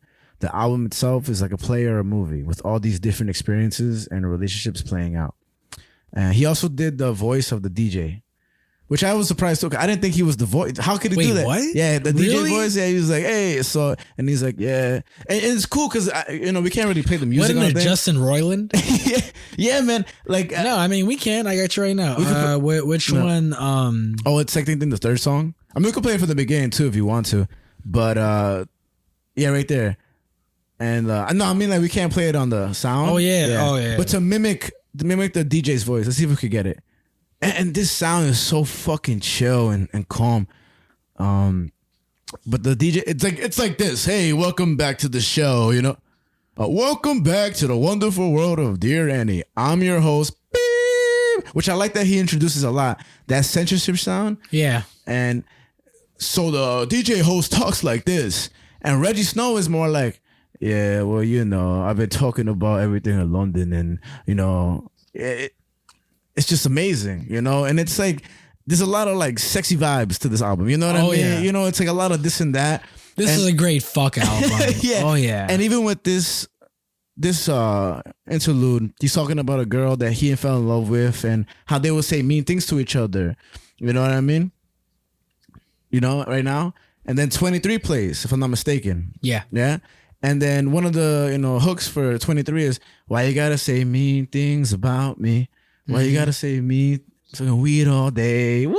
Yo, man. Oh, man. You gotta listen to this shit right here. Why you gotta say, oh, man. It's so good. I'm gonna just jam out that. All right, let's see how I get the lyrics. Stretch marks in my favorite place. I hate love, but in a crazy way. And the girl goes, "Boy, you ain't gotta lay me down. Cheese up in a paper ground. Paste up at your parents' house. All day, all day." And this is the chorus, right? "Why you gotta say mean things about me?" You know, it's just... "Why you gotta say mean things about me?" Oh man, it's so fucking good. Like this This is one of my favorite songs. Yeah, off man, the and album. it's real fucking good because it's real intimate, real true, real like one thing that he said in his interviews was that emotion was super crucial to involving into this album. And then you hear the whistle.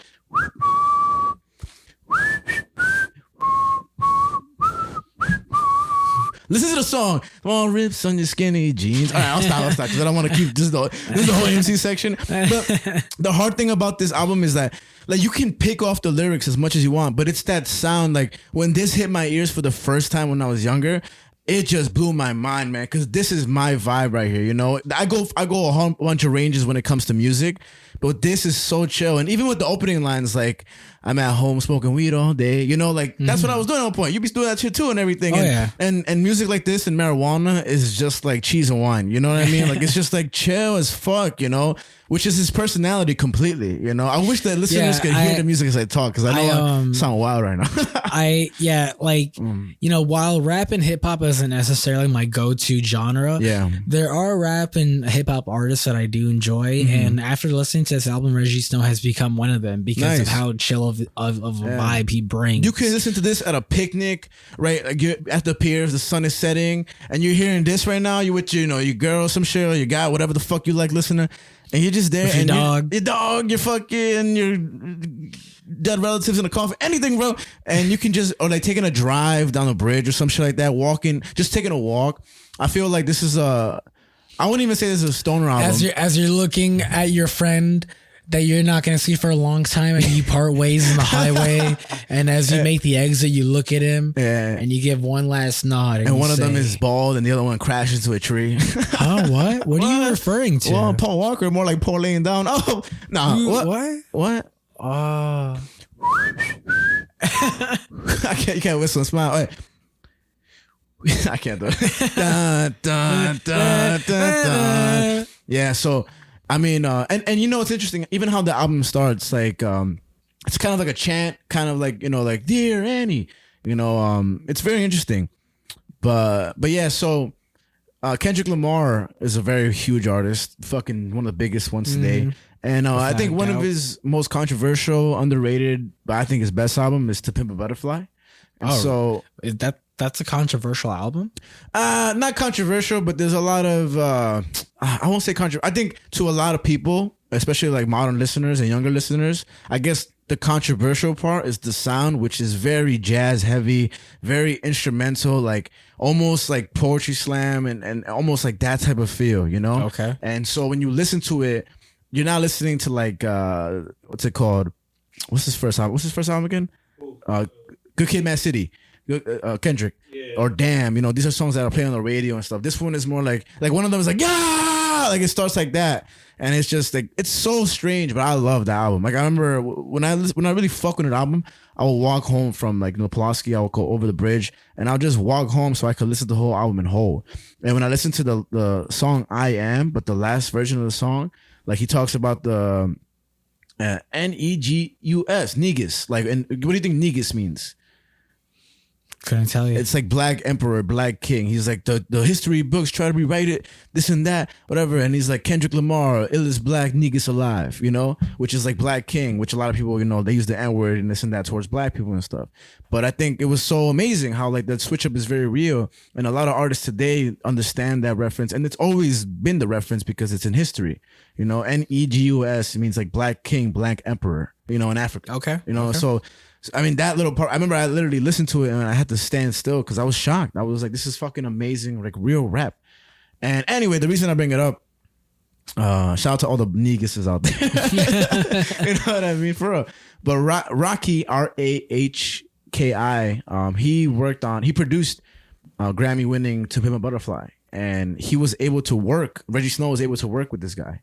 And so he said he loved it. He worked with... Who loved it? Rejjie Snow. Okay. He loved it. And Rocky, I'm going to call him that, produced Greatness, 23, and the song Annie. Okay. And he's another one of my favorites. Yeah. And he tried to talk to him about Kendrick Lamar, but he really didn't talk about it as much. Like he kind of kept Kendrick to himself, but worked with Rejjie Snow, on their own and stuff like that. And this is a question that came up, and it says, do you feel more confident now that people like that rate you? And he says, like the producer Rocky. And he says, yeah, I figured out that if you're just yourself, shit doesn't really affect you. You're not as self-critical because you put everything out there. I still feel like no one really understands where I'm coming from, though. So it's kind of hard to figure out what I really want to do and who I want to work with. And that's Rejjie Snow's, on feedback and everything and stuff like that. And That's what Rejjie Snow said? Yeah. Okay. Because this is an interview style thing, so it's like continuous. But I'll say this afterwards, actually. So to go on with everything, well, we're not up to Egyptian Lover yet, but he had an interview with the lady named Harriet Rose, right? This is like a UK interview, and they were talking about Mon Amour, or just all his music, right? So I'm gonna get to Egyptian Lover. We can come back to Egyptian Lover because it's a very, very major song, if not his most popular song. I don't think you know who this is. I'm sure you know who this actually. He wanted to get Young Thug on the song. We put Egyptian Lover instead. Put Egyptian Lover? Gotcha. So for Egyptian Lover, spelled Egyptian, L-U-V-R, he wanted to get Young Thug on this song. Okay. And it wasn't able to, so they got... People say Amine, I say Amine. I don't know how the fuck you say his name. I should have looked it up. I think it would be Amine. Amine makes the most sense, right? Yeah. And said, so when you listen to the album, what Rejjie Snow wants is that he wants you to listen to the album and feel like, quote, you're slowly dying and losing your mind throughout. Making the album, he wondered if he wanted to make the project personal with the mixture of fictional character, Rejjie Snow. So half personal, half fictional character. And he says, quote, it's always nerve-wracking to open up and be judged for it. But I'm a musician and have a responsibility. And when I read that, I mean, oh, bro, pause it real quick. So that's so groovy. So when he says that, it's always nerve-wracking to open up and be judged for it, but I'm a musician and have a responsibility. I got high as fuck the other day. Like I took an edible on my way home because my teammate gave it to me. Shout out to UB. She gave me an edible. I got high as fuck, Javi. Like I haven't eaten edible in a long time. Like and then the high started. I was having a good time. Started playing pool on my phone, and then at one point, like I just started thinking about life. When you get real, like oh my god.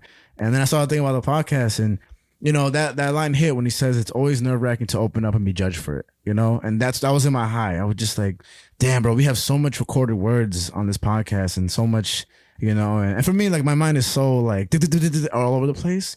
So for a moment, I was thinking about that.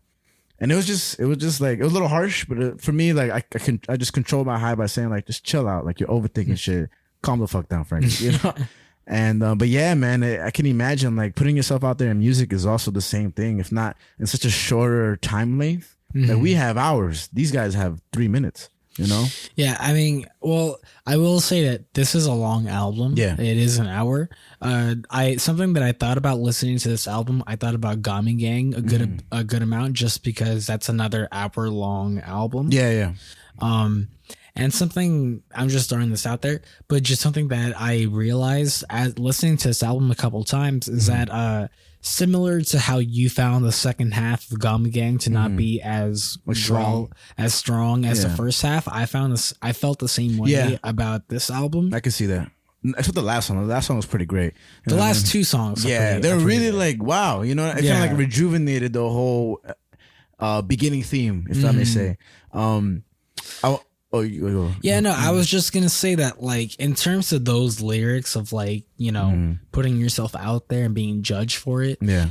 I definitely think about that with this show. Like it's kind of hard not to think about that. It's like a ever recurring thought for me, Yeah, and it's just when you're an artist, that's something that you need to just sort of accept. Like when you want to be an artist, I think the first thing you need to accept is criticism. Yeah, and it's always gonna come, and it's especially again. In any form you do it is crazy, but again, being on a podcast, like that's just not easy on the mental, when you just think about like some people can hear your shit and be like, this guy's a fucking idiot, or like these guys are not funny at all. I'm like, go fuck yourself, Martha. But you think that was funny?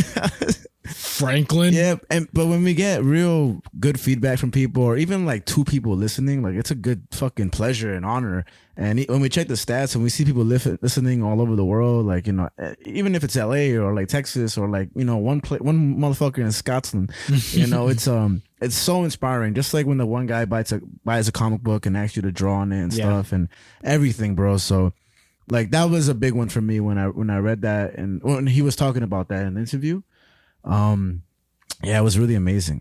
I want to say this: play the music and put it real low, and then I'm gonna ask Brian a question. I'll tell you when. Start it from the beginning of the album. Start from the beginning. Like, all right. The whole album. The whole album. Whole album. Yeah. Gotcha. So right now, gotcha. and then put it a little lower on the music song. Gotcha. A little lower. I'll tell you when. Yeah. Right there. So Brian, I know you're playing Call of Duty games. So once you finish that, I want I want you to take the mic and the earphones because I'm gonna get more into it. I have a lot more. I didn't write too much because I knew exactly how I wanted this part to go because there's so much to cover on him. But me and Brian went to go see this guy in Brooklyn, and that was such an awesome experience, man. Because honestly, I sometimes forget. You know, one thing I remember is I had to take a piss of my lifetime, and I had to hold in the whole show. Unsurprisingly, it was bad. My balls almost burst, bro. It was bad. Your poor squirrel bladders. Yes. I don't know who opened that show. I don't know who did what. But what I do know, by the way, this intro right here, I think that Origami Angel can take a lesson or two on how you make a fucking beat like this. You get me? Like what Origami Angel tried to do in the beginning of their album, this is like the master class of intros when it comes to that. You know, that's why I'm so spoiled, because when I hear this, I'm like, this is that shit right here. You know what I mean? This is fucking real music this is sex in your eardrums. You know what I mean? This is fucking the orgasm of the microphone. I don't know what I'm saying. But it's real fucking amazing and smoothly composed. Smooth. Yeah. It's smooth. It's like you can fucking drink whiskey to this, you could fuck to this, you could smoke a blunt to this, you could walk out of your job and walk into your job to this, and anything in between. But it's fucking delicious. So I could talk for hours to this beat. Like this is like, remember we were saying, was it Speaking to the Soul or something like that? Mm-hmm. Jamming to the Soul? Jamming to like the Soul. This is that jamming to the soul music where like if I really get fucking going, man, I could talk about like the most traumatic event of my life and sounds pretty chill.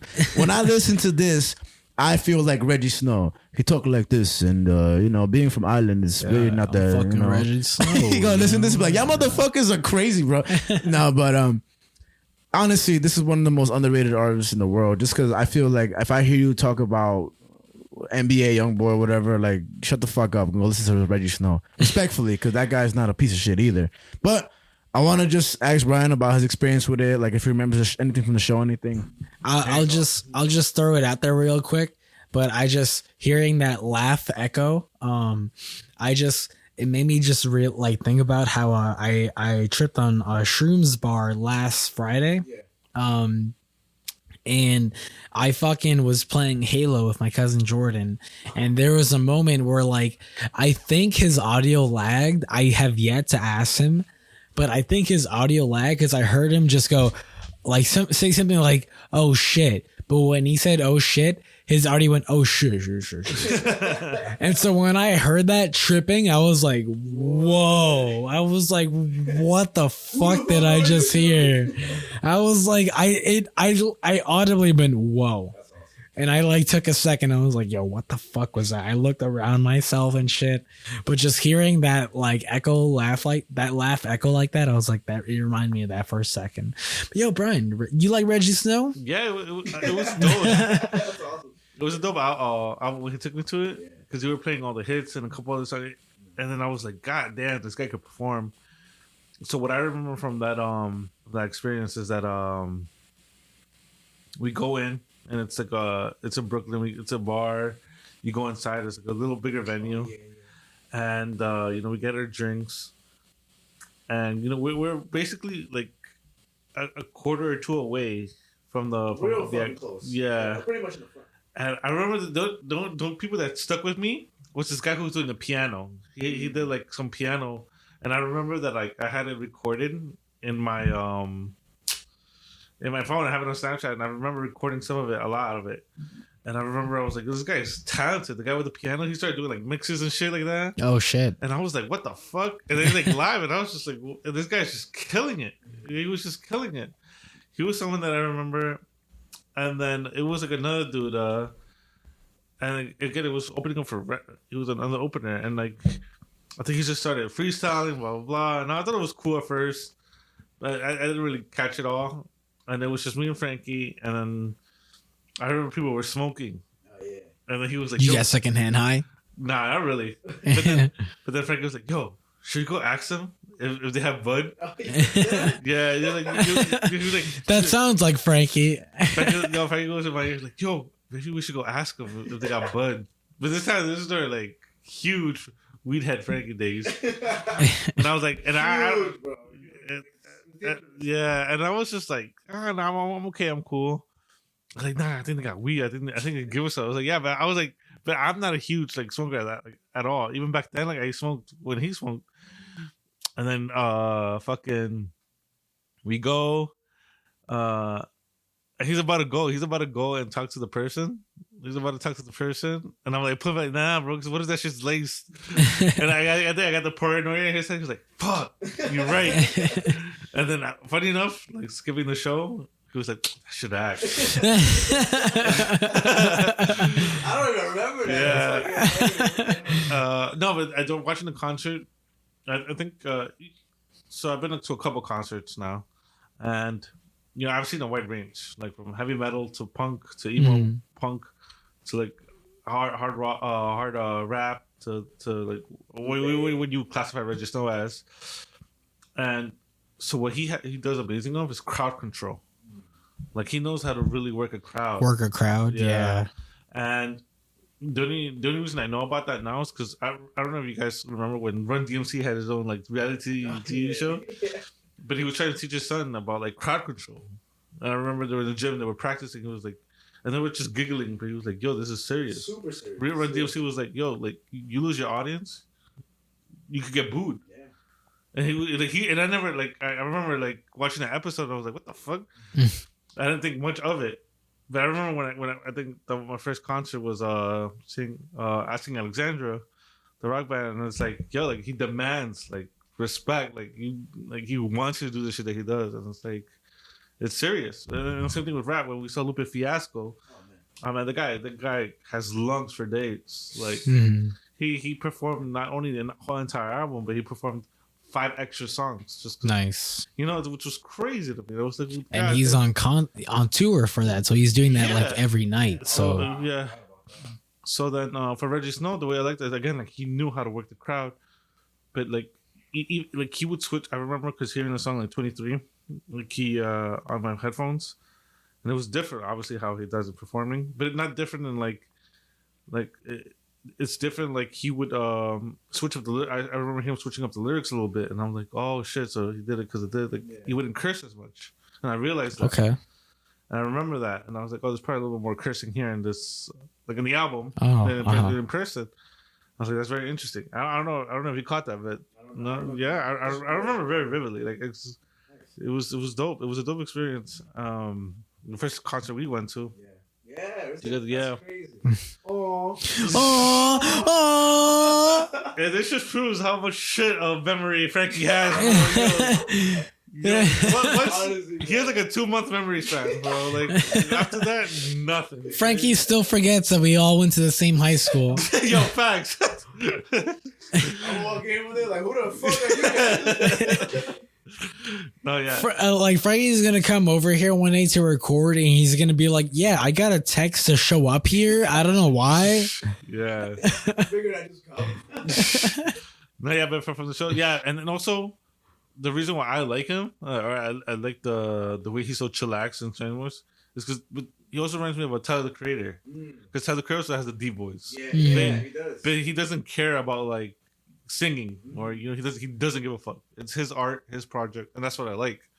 Because there are some, or like even other albums I remember listening to it, and I didn't really like it. Yeah. But I appreciate the fact that like he's himself. Yeah, and I was like, oh, okay, that makes sense. You want to like do this way, and it's like, okay, cool, It's not trash, but not the best. But that's also just my opinion, So like, there's some people that probably love him, and I get it, But if you were to follow the algorithm of 23 or Egyptian Lovers, yeah, he'd be probably the number one fucking artist, Yeah, I mean, I think I mentioned it earlier, but I think it's interesting to know that like he's not necessarily mainstream like that. I wonder what it is that's preventing him from being super mainstream or anything. Like what would you say it is that's not making him mainstream? I think it low-key seems like he doesn't want to be mainstream. That's what I think it is. It took him a little bit to adjust to fame. Like fame to him when he was gaining it, it was really hard for him to get towards it.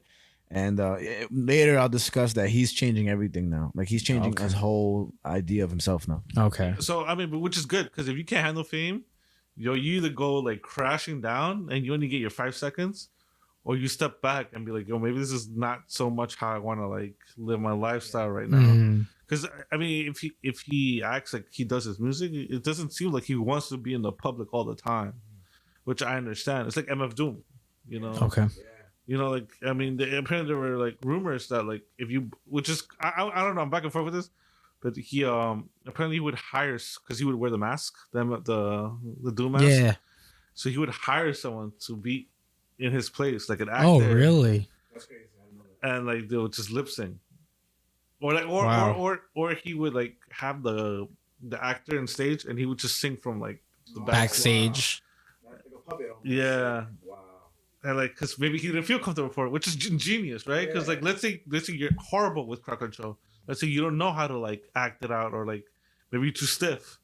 That makes a lot of sense, right? Because it's like, you know, because that makes me curious about like an artist like the Gorillaz. Right. That's what I'm saying. Do they have live performances? They have live performances. They have live performances. They come out in their live Yeah, performances. they come out. Yeah. Okay. They'll come out with the costumes sometimes. I've seen like on YouTube, like on the concerts. Okay. But most of the time, they're live. They just come out like. Okay. Like they know how they look like. Well, dedicated fans know how they look like. Okay. Okay. Like I like most of their albums, but I never really like Kept up with them like that. Yeah. Yeah. I think they're also in the sense like they do whatever the fuck they want too. Yeah. They do. They it's kind of in a sense like they just like Rejjie Snow. It's like he just dead ass just do whatever. You cracked the shit out of your neck. Yo, facts, bro. That shit said.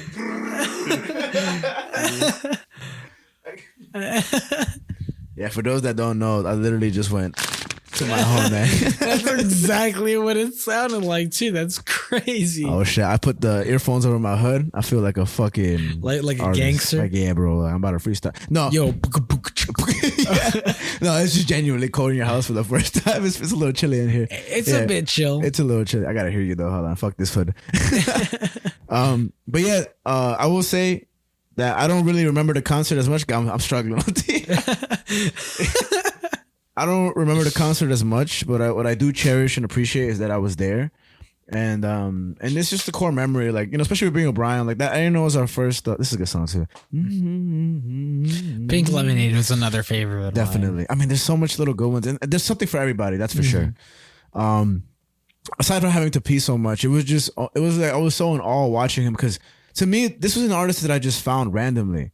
So like being able to see it in person and still love the music to this day, like I'm genuinely a fan, you know what I'm trying to say? And I'm just really grateful that we got to cover it today, because, you know, like for me, I'm slowly picking up on the rap albums, because I honestly, I do enjoy a lot of other music, but, you know, rap is one of those things where, you know, I'm very picky with the rap that I like too. Trust me, I like Lil Wayne, I like a lot of Kanye West. There's a lot of other rappers that are really low key that, you know, are like Rejjie Snow, who don't get enough credit for being as lyrical as they are and as beautiful musicians that they. But to bring on the show, yeah. to bring on Earth, Mind, and Matter, yeah, and especially because your familiarity with it is kind of loose. So like these things kind of like. What are you trying to say? Hey, look me in the eyes. What are you trying to say? Like if you're music, Wait, no. Look me in the eyes. What are you trying to say? If you were a rapper, what's the word? If you were, right? If your ears to rap was a pussy, it'd be tight. It'd be tight, nice and kaput, you know. Okay. So I'm just trying to. So you calling me Asian? I don't know, man. I said you were hairy. Oh, damn! Shout out to whoever went to that class and everything. But like people like Rejjie Snow, especially like Mac Miller and stuff, like these. I mean, Mac Miller, I'm a huge fucking fan. Rest in peace. But Rejjie Snow is one of those artists that like this could be like up there with my top 10 favorite albums. You know what I mean? And this is a lot of music to pick from, but I'm really happy we're covering it. So to go back into that Harriet Rose interview, he says that it's always nerve-wracking to open up and be judged for it. And he says that being emotional in music and his music is key, and that gaining celebrity was at first overwhelming for him, but over time he's dealt with it in a way where he can now be calmer with this type of attention. Like I said, he's toured with Kendrick Lamar and Madonna, but he's also met Pharrell a couple of times. Okay. And then, you know Pharrell is. Yeah. And it's caught the attention of many more artists. So one thing that Harriet Rose said about Mon Amour, she says, you're kind of effing and blinding, basically saying you're kind of a dick. I really love the juxtaposition of it being about love, but the real side of love, which has a heavy element of hate that comes with love, which is Harriet Rose said about Mon Amour. And then Mon Amour is one of those songs where like it has a very delicate chorus. He speaks French in it. Like he speaks French in the song, which is awesome. He doesn't know French, but he spoke those words. Okay. And I know, like, I was curious if he knew French. No, I know. I wonder what is the Irish language? What is it? Gaelic. I wonder if he knows Gaelic, being from Ireland. Okay. But I know, like, Logic, when he was good, when he used to be good, he spoke like French and Spanish in a song. The Beatles have Spanish in their music, you know. So little things like that are pretty cool. This is Mon Amour right here. Yeah. Dun, dun. Did you time that, or that was just like no? That was just. And the sounds of these songs have very older style elements to it, I think. Like this is very. I can't explain it, but in the background is almost like a organ, like it'll just come in every now and then. Which, if I'm assuming you're high as fuck or even tripping, like, or like, you know, Molly, if you were to do this, I don't know why you would listen to Molly, but you feel that rhythm, you feel those little extra notes come in, almost like Imagine a vibration. Dancing to this, just like, oh yeah, this is fucking You know? So when she said that about like Mon Amour, he responded. A lot of hatred, weirdness, and confusion. Most of it just being confused. Like, why are you with someone? And then sometimes you remember why. That's how he responded to her take on Mon Amour. But the album to Rejjie is the last couple of years. Moments and emotions he's felt, and to share them. And have people react and feel to them is great feeling to him. It's trippy when they take the music too deep, but still cool, Rejjie Snow says on the album. His favorite song on the album is 23. Okay. Because it sounds different. And he said the session was really enjoyable to make with Caroline. This album actually, it's so crazy how this happens, man. I swear to God I don't plan it, because if I did, I'd be way more organized than I really am. Let me tell you right now. Guess when this album came out, if you don't know already. Wasn't it 2018, if I saw correctly? 2018 on February 16th. So like we're in the Valentine's month. Day. We're in the Wow. No, 16th. Wait. Oh, 16. Yeah, but we're in the month of this coming out, basically. Like it's 5-year anniversary coming up soon, you know? Wow. Yeah. This is for you, Rejjie Snow. This is fucking you. You know? Hey, yo, Rejjie Snow. I did it. That's what I'm saying, bro. Dun, dun, dun. Like if you listen to this, man, like this is real, like Sunshine, Harry Spirit. One thing I wanted to say, like one of his songs is Rainbows, like Rainbows, you know? And the other day, there's actually Childish Gambino has a whole mixtape where I forget what it's called. I'm so mad at myself for not knowing this right now. I never knew about it at all, ever. Okay. This is before all his famous stuff, and it's the cover is him with glasses on it. I feel so bad I don't know what it is right now, but we'll cover it in the future. And my friend, shout out to Bruce, he showed me this in the car, and I was like, what the fuck, man? Like, I've never heard none of this. But one thing that I saw that, like, if you listen to one of the Childish Gambino songs, like, the way it starts is like, sunshine, rainbows, da-na, like, it'll go like that. And this is element to, like one of the things that Rejjie Snow says in his album, in the songs, is like, I'm black and I'm weird and I love it, you know? And I feel like, of course, this is cliche. People, not even just men holding other men accountable for how they behave. Like, Tyler, the Creator, is the epitome of diffusing this fucking system of holding men to be men. Like Tyler, the Creator, said, fuck it. Like, I'm gonna paint my nails. Like, I'm gonna do whatever the fuck I want. I'm gonna say this. I'm gonna do that. I'm gonna joke like this. I'm gonna dress like this. I'm gonna have this fashion. And he's not the only one. But Rejjie Snow carries it along. And Childish Gambino has, and the reason I bring up the music by him is that when I heard his earliest work, or one of his earliest works, I was like, this is not new to them. They've always been making music like this from the beginning.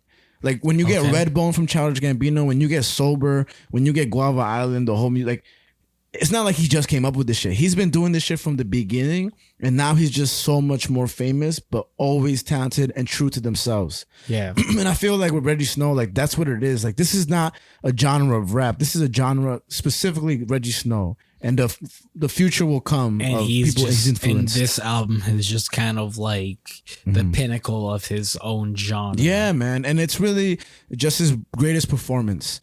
And so interesting to me, man. So, like, again, one of my biggest ways of talking about this album is really just, you know, how I really just respond to it. Because you could tell, like, I'm really excited about this album and stuff.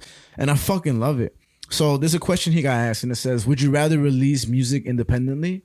And he says, "I think there's positives and negatives to that approach. It is good to take your time and plan, but you shouldn't think about it too much. But yeah, I think releasing music independently is sick. I would definitely encourage it. I feel like certain people are too creative to have constraints and be micromanaged, which I think is real true. And Kanye West is a big proponent of that. Very true. He says that right now, and this is 2018 interview, but one of his favorite artists is Kojak. I don't know who that is, but you know." He also does a lot of paintings, graffiti, and all that stuff. And this is one thing that I told you, but one of the biggest questions he got was, what's next for Rejjie Snow? And his response said, "This is my last album as Rejjie Snow."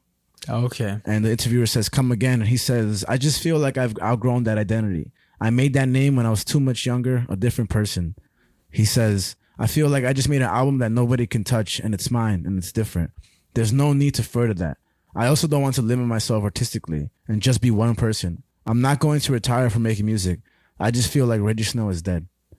And I was like, damn. Okay, Jaden Smith. Yeah. Okay, And they, Jaden Smith. I see you. And they asked him, "So what's next? Their new album?"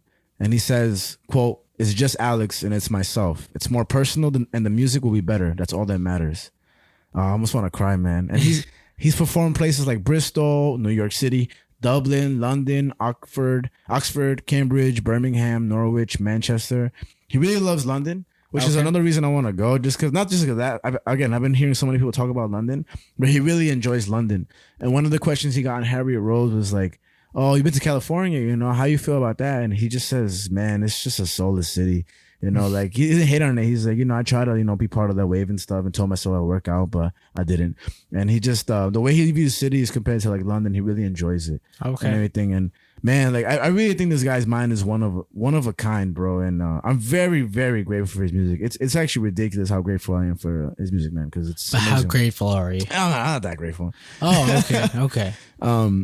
So talking about, my bad. If you have anything to say, cut me off. You know what I mean? No, I mean, I just like, you know, it's interesting to hear about this guy. He seems like an interesting character. Yeah. Like listening to this album off the bat, it's just like I knew immediately that this guy isn't like every other rapper or hip hop artist.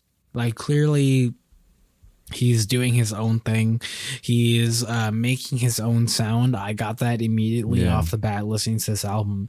So it is interesting to hear about this stuff. It's not necessarily surprising because he shows so much of himself in this album in terms of an identity or just he's experimenting and making every song different. And I appreciate that. Yeah, man. And it's so groovy, man. Like one of the interesting things about Egyptian Lover, and I really love this, is that he says, I want to get the exact thing that he said. I think, oh yeah. So with Egyptian Lover, he basically responded. He's like, he wanted a song that his parents could boogie to, the sound of the 70s. And I just love that, man. Because like for me, I've always loved the words like groovy and funky, you know, because sometimes they really are the epitome of to describe what you're feeling, you know.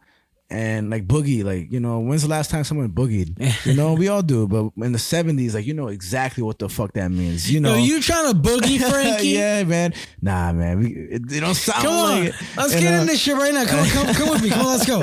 Oh, to the left. All to right. the right. All right. It's to the left. It's to the right now. Yeah. We boogie. Nah, but that essence of the 70s and even watching like just Fear and Loathing, how they covered like times of the 60s, and you know, there's certain time, like moments in time where you can't really capture, but you can recreate through influence of the past. And I just imagine, man, like when he made this song and saying, "I want my mom to boogie to this," like you're really gonna go and put in work on that shit, you know? So to get into Egyptian Lover, one of the things he says, and this is on the interview for Genius, he says, when I think of paradise, the first thing that comes to mind in my head, I think of Egypt.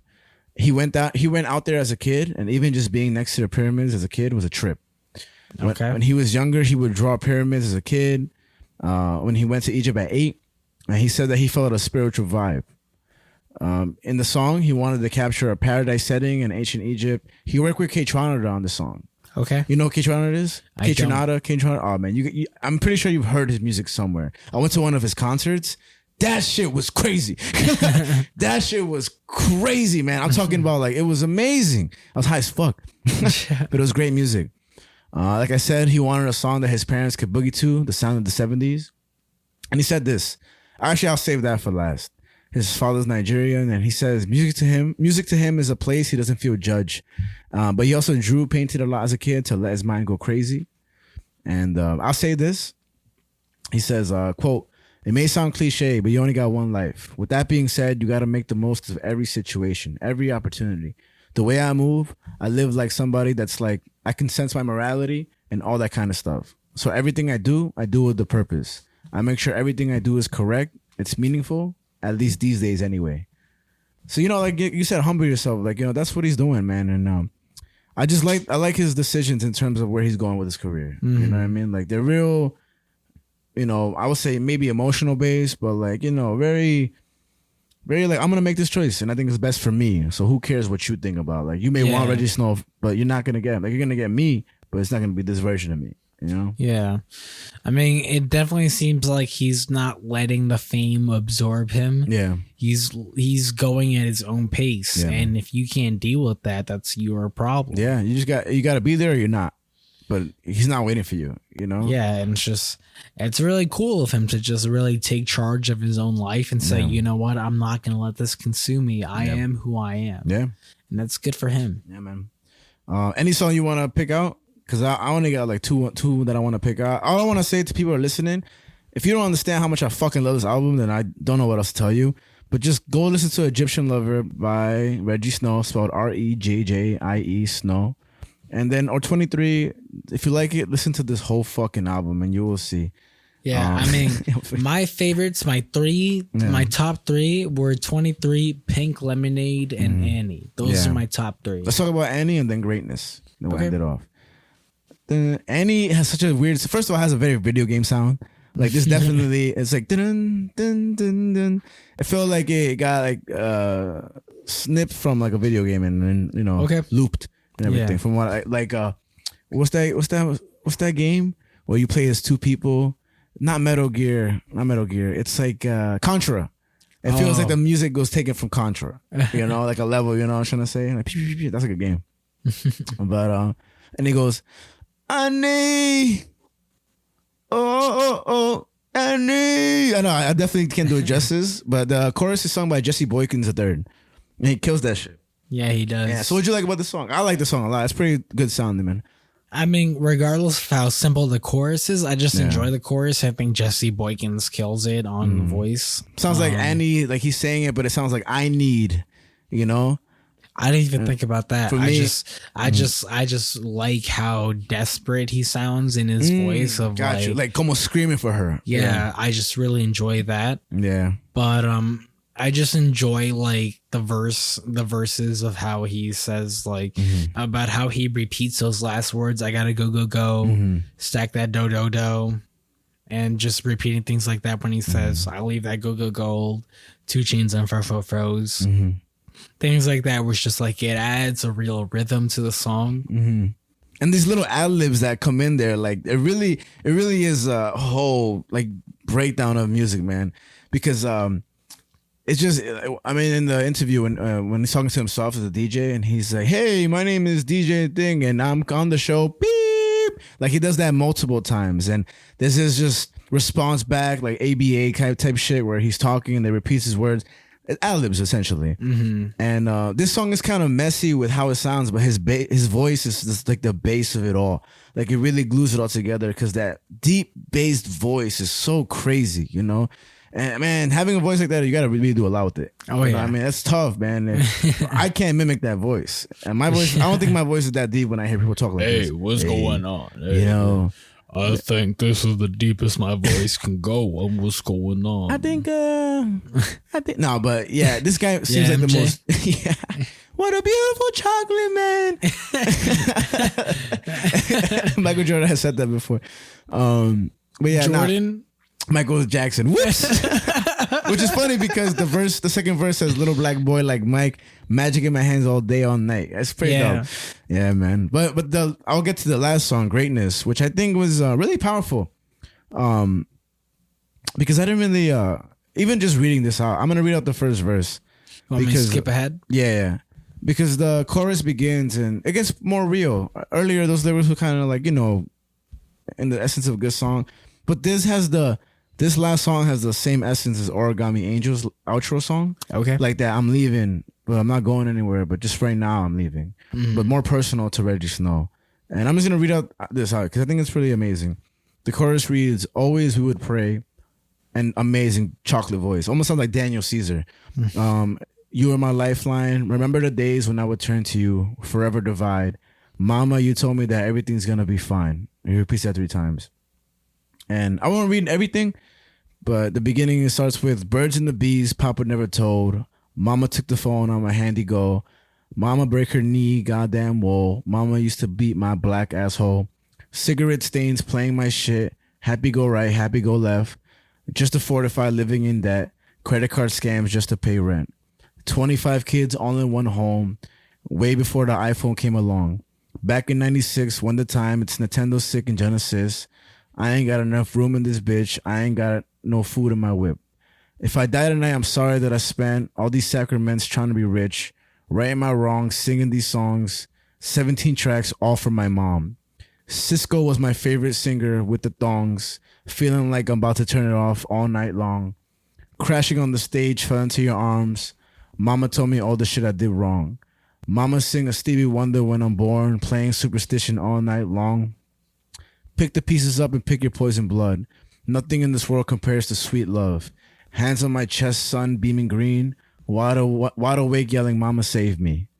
And I know that was like a whole reading and stuff, but those lyrics are really fucking powerful, sweet, and super personal, man. Like I was even kind of sad reading the rest of it, and even towards the end, like one of the lines is fucking with the olders, I was on roll, living out dreams ain't what it seems, missing funerals every damn week, suicide, depression heavy on my conscience, but I'm only human and I love you, Mama.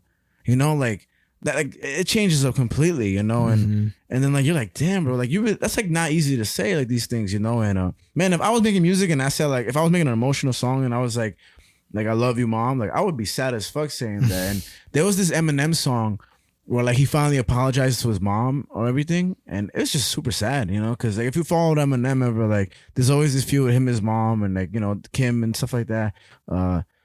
But it was like he finally like made a song basically like apologizing and like saying that like I just wish I had you in my life more and this and that he wants to like make amends. And it's just real fucking crazy, man. And yeah, this song is real heavy. I think so. It is. It's definitely a sad one for sure. Yeah. I like coming off of the track before that, like coming off of Annie, going into greatness. I was like, oh damn, pretty like, interesting. The switch up is quick and everything, right? Yeah. Like really puts you in your bag. I was like, oh, man. shit. I was listening. I'm sorry, Mom. Mom, I'm so sorry, Mom. I love you. Fuck. Can I get $1 though? No, it's yeah, and I love that line. 17 tracks, all for my mom, which is why I thought the album was called Annie for her mom, for his mom and everything. But yeah, man. Like even with this being an outro for Rejjie Snow, if it is his last album as Rejjie Snow, which I believe it is because he said so. I wonder where he'll take it from there, because that's like a crazy way to go out with this last verse. And the chorus is amazing, man. Mama, you told me that everything's gonna be fine. You know, like what is he thinking? You know, and I don't know, but it's so interesting that when he talks about how people intake his music, it's still so odd for him. Because one thing that he said is like the interviewer Harry Rose was like, "How do you feel when people come to you and they're like, oh, this song did this to me and this?" He's like, "Man, it's still weird to me that like it can affect you so much." And you know, for sure, anybody that's going through some shit, blah blah blah blah. But to him, it's just like, how do you accept this feedback from you, which your expression is, you know? Yeah. So it's But it's very reminiscent of like, Gami Gang, like the fans creating that name and stuff like that, or any fan base going out to show love for the show, because or even I don't know, I think it was Mom Jeans when you showed me the video of the concert. I'm so fucking sad. I'm so fucking sad right now. And it's like, yeah, bro, like this is where you can be sad right now and everything in between. You know what I mean? Just yeah, man, it's fucking awesome. and Rejjie Snow again, like I know with this one we didn't go so much into the lyrics of every song. Just to go on the track list, it's Hello, Rainbows, The Wonderful World of Dear Annie, 23, Pink Lemonade, Skinny Jasmine, Intermission, Mon Amour, Oh No, Spaceships, Egyptian Lover, The Ends, Room 27, Désolé, The Rain, Skateboard P Intermission, LMFAO, Bipolar, Charlie Brown, Annie, and Greatness. Which is, again, a very long album. Yeah, But, it's again tracks at almost exactly an hour to the dot, Yeah.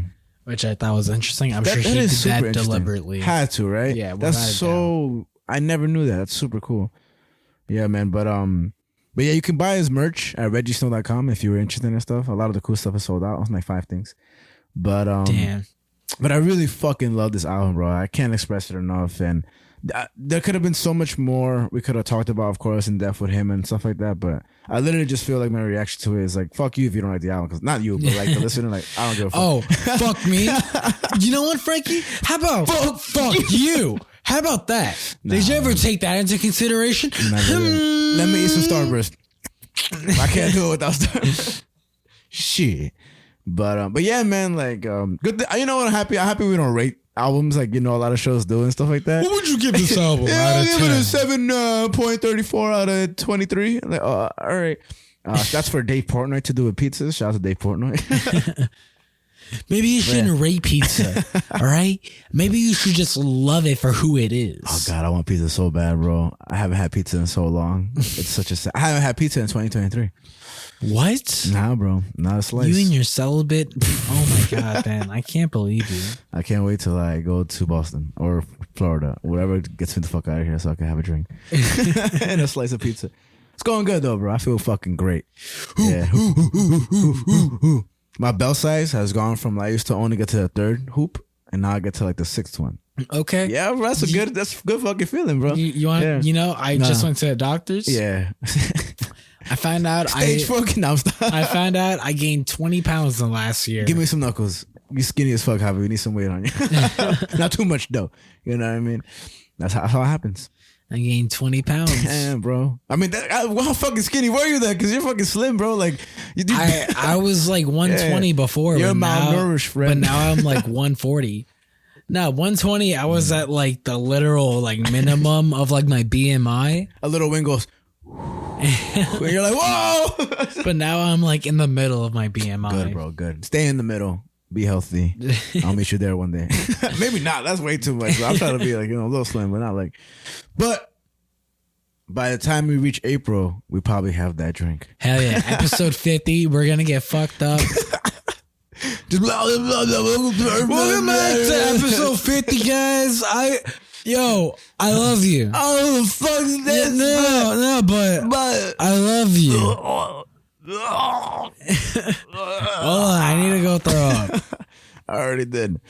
Just throw up on link. No, but that was the show. A little. I want to see how this one turned out. Again, I know the length of the story doesn't matter. I think it really all depends on like what we want to talk about at the end of the day. You know. But it was just. I definitely, this episode definitely wasn't a long one. Yeah, but yeah. I think we definitely still hit it out of the park. Man. Shout out to organ donors and legal ones. Shout out to ex mafia and current mafia. Hell yeah. And shout out to universities and screwing students. If you're killing people, hell yeah. No. Yeah. Don't kill people, motherfucker. We do not fuck with that. Just kidding. We definitely fuck with that. Oh, whoa. Don't kill us. Don't kill us. Don't kill us.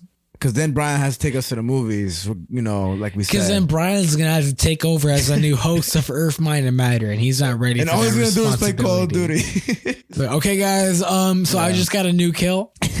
I got a new skin. Imagine the best podcast in the world. Like finally, the logo is him playing Call of Duty. What was I going to say? We have a very important meeting coming up. Yeah. In 11 days. In 11 days. Very important meeting. So be there, be square. You know what I mean? Be there, be square, my guy. It's 12 degrees. I got to go on to that 12 degrees, bro. Oof. That sucks for you, my guy. Fuck that ass. I got to work tomorrow. But what do we do today, Javi? My friend, we talked about what's going on in the earth. In our minds. And this is why it matters. This is Earth, Mind, and Matter. Before we go, follow the social media. TikTok and Instagram, Earth, Mind, Matter Pod. YouTube, Earth, Mind, Matter. What's the fake Twitter one? Mastodon with an Earth Mind Matter Pod, and Truth Social Earth Mind Matter Pod. Hell yeah. Follow our shit, bitches. Hell yeah. Yeah. Oh.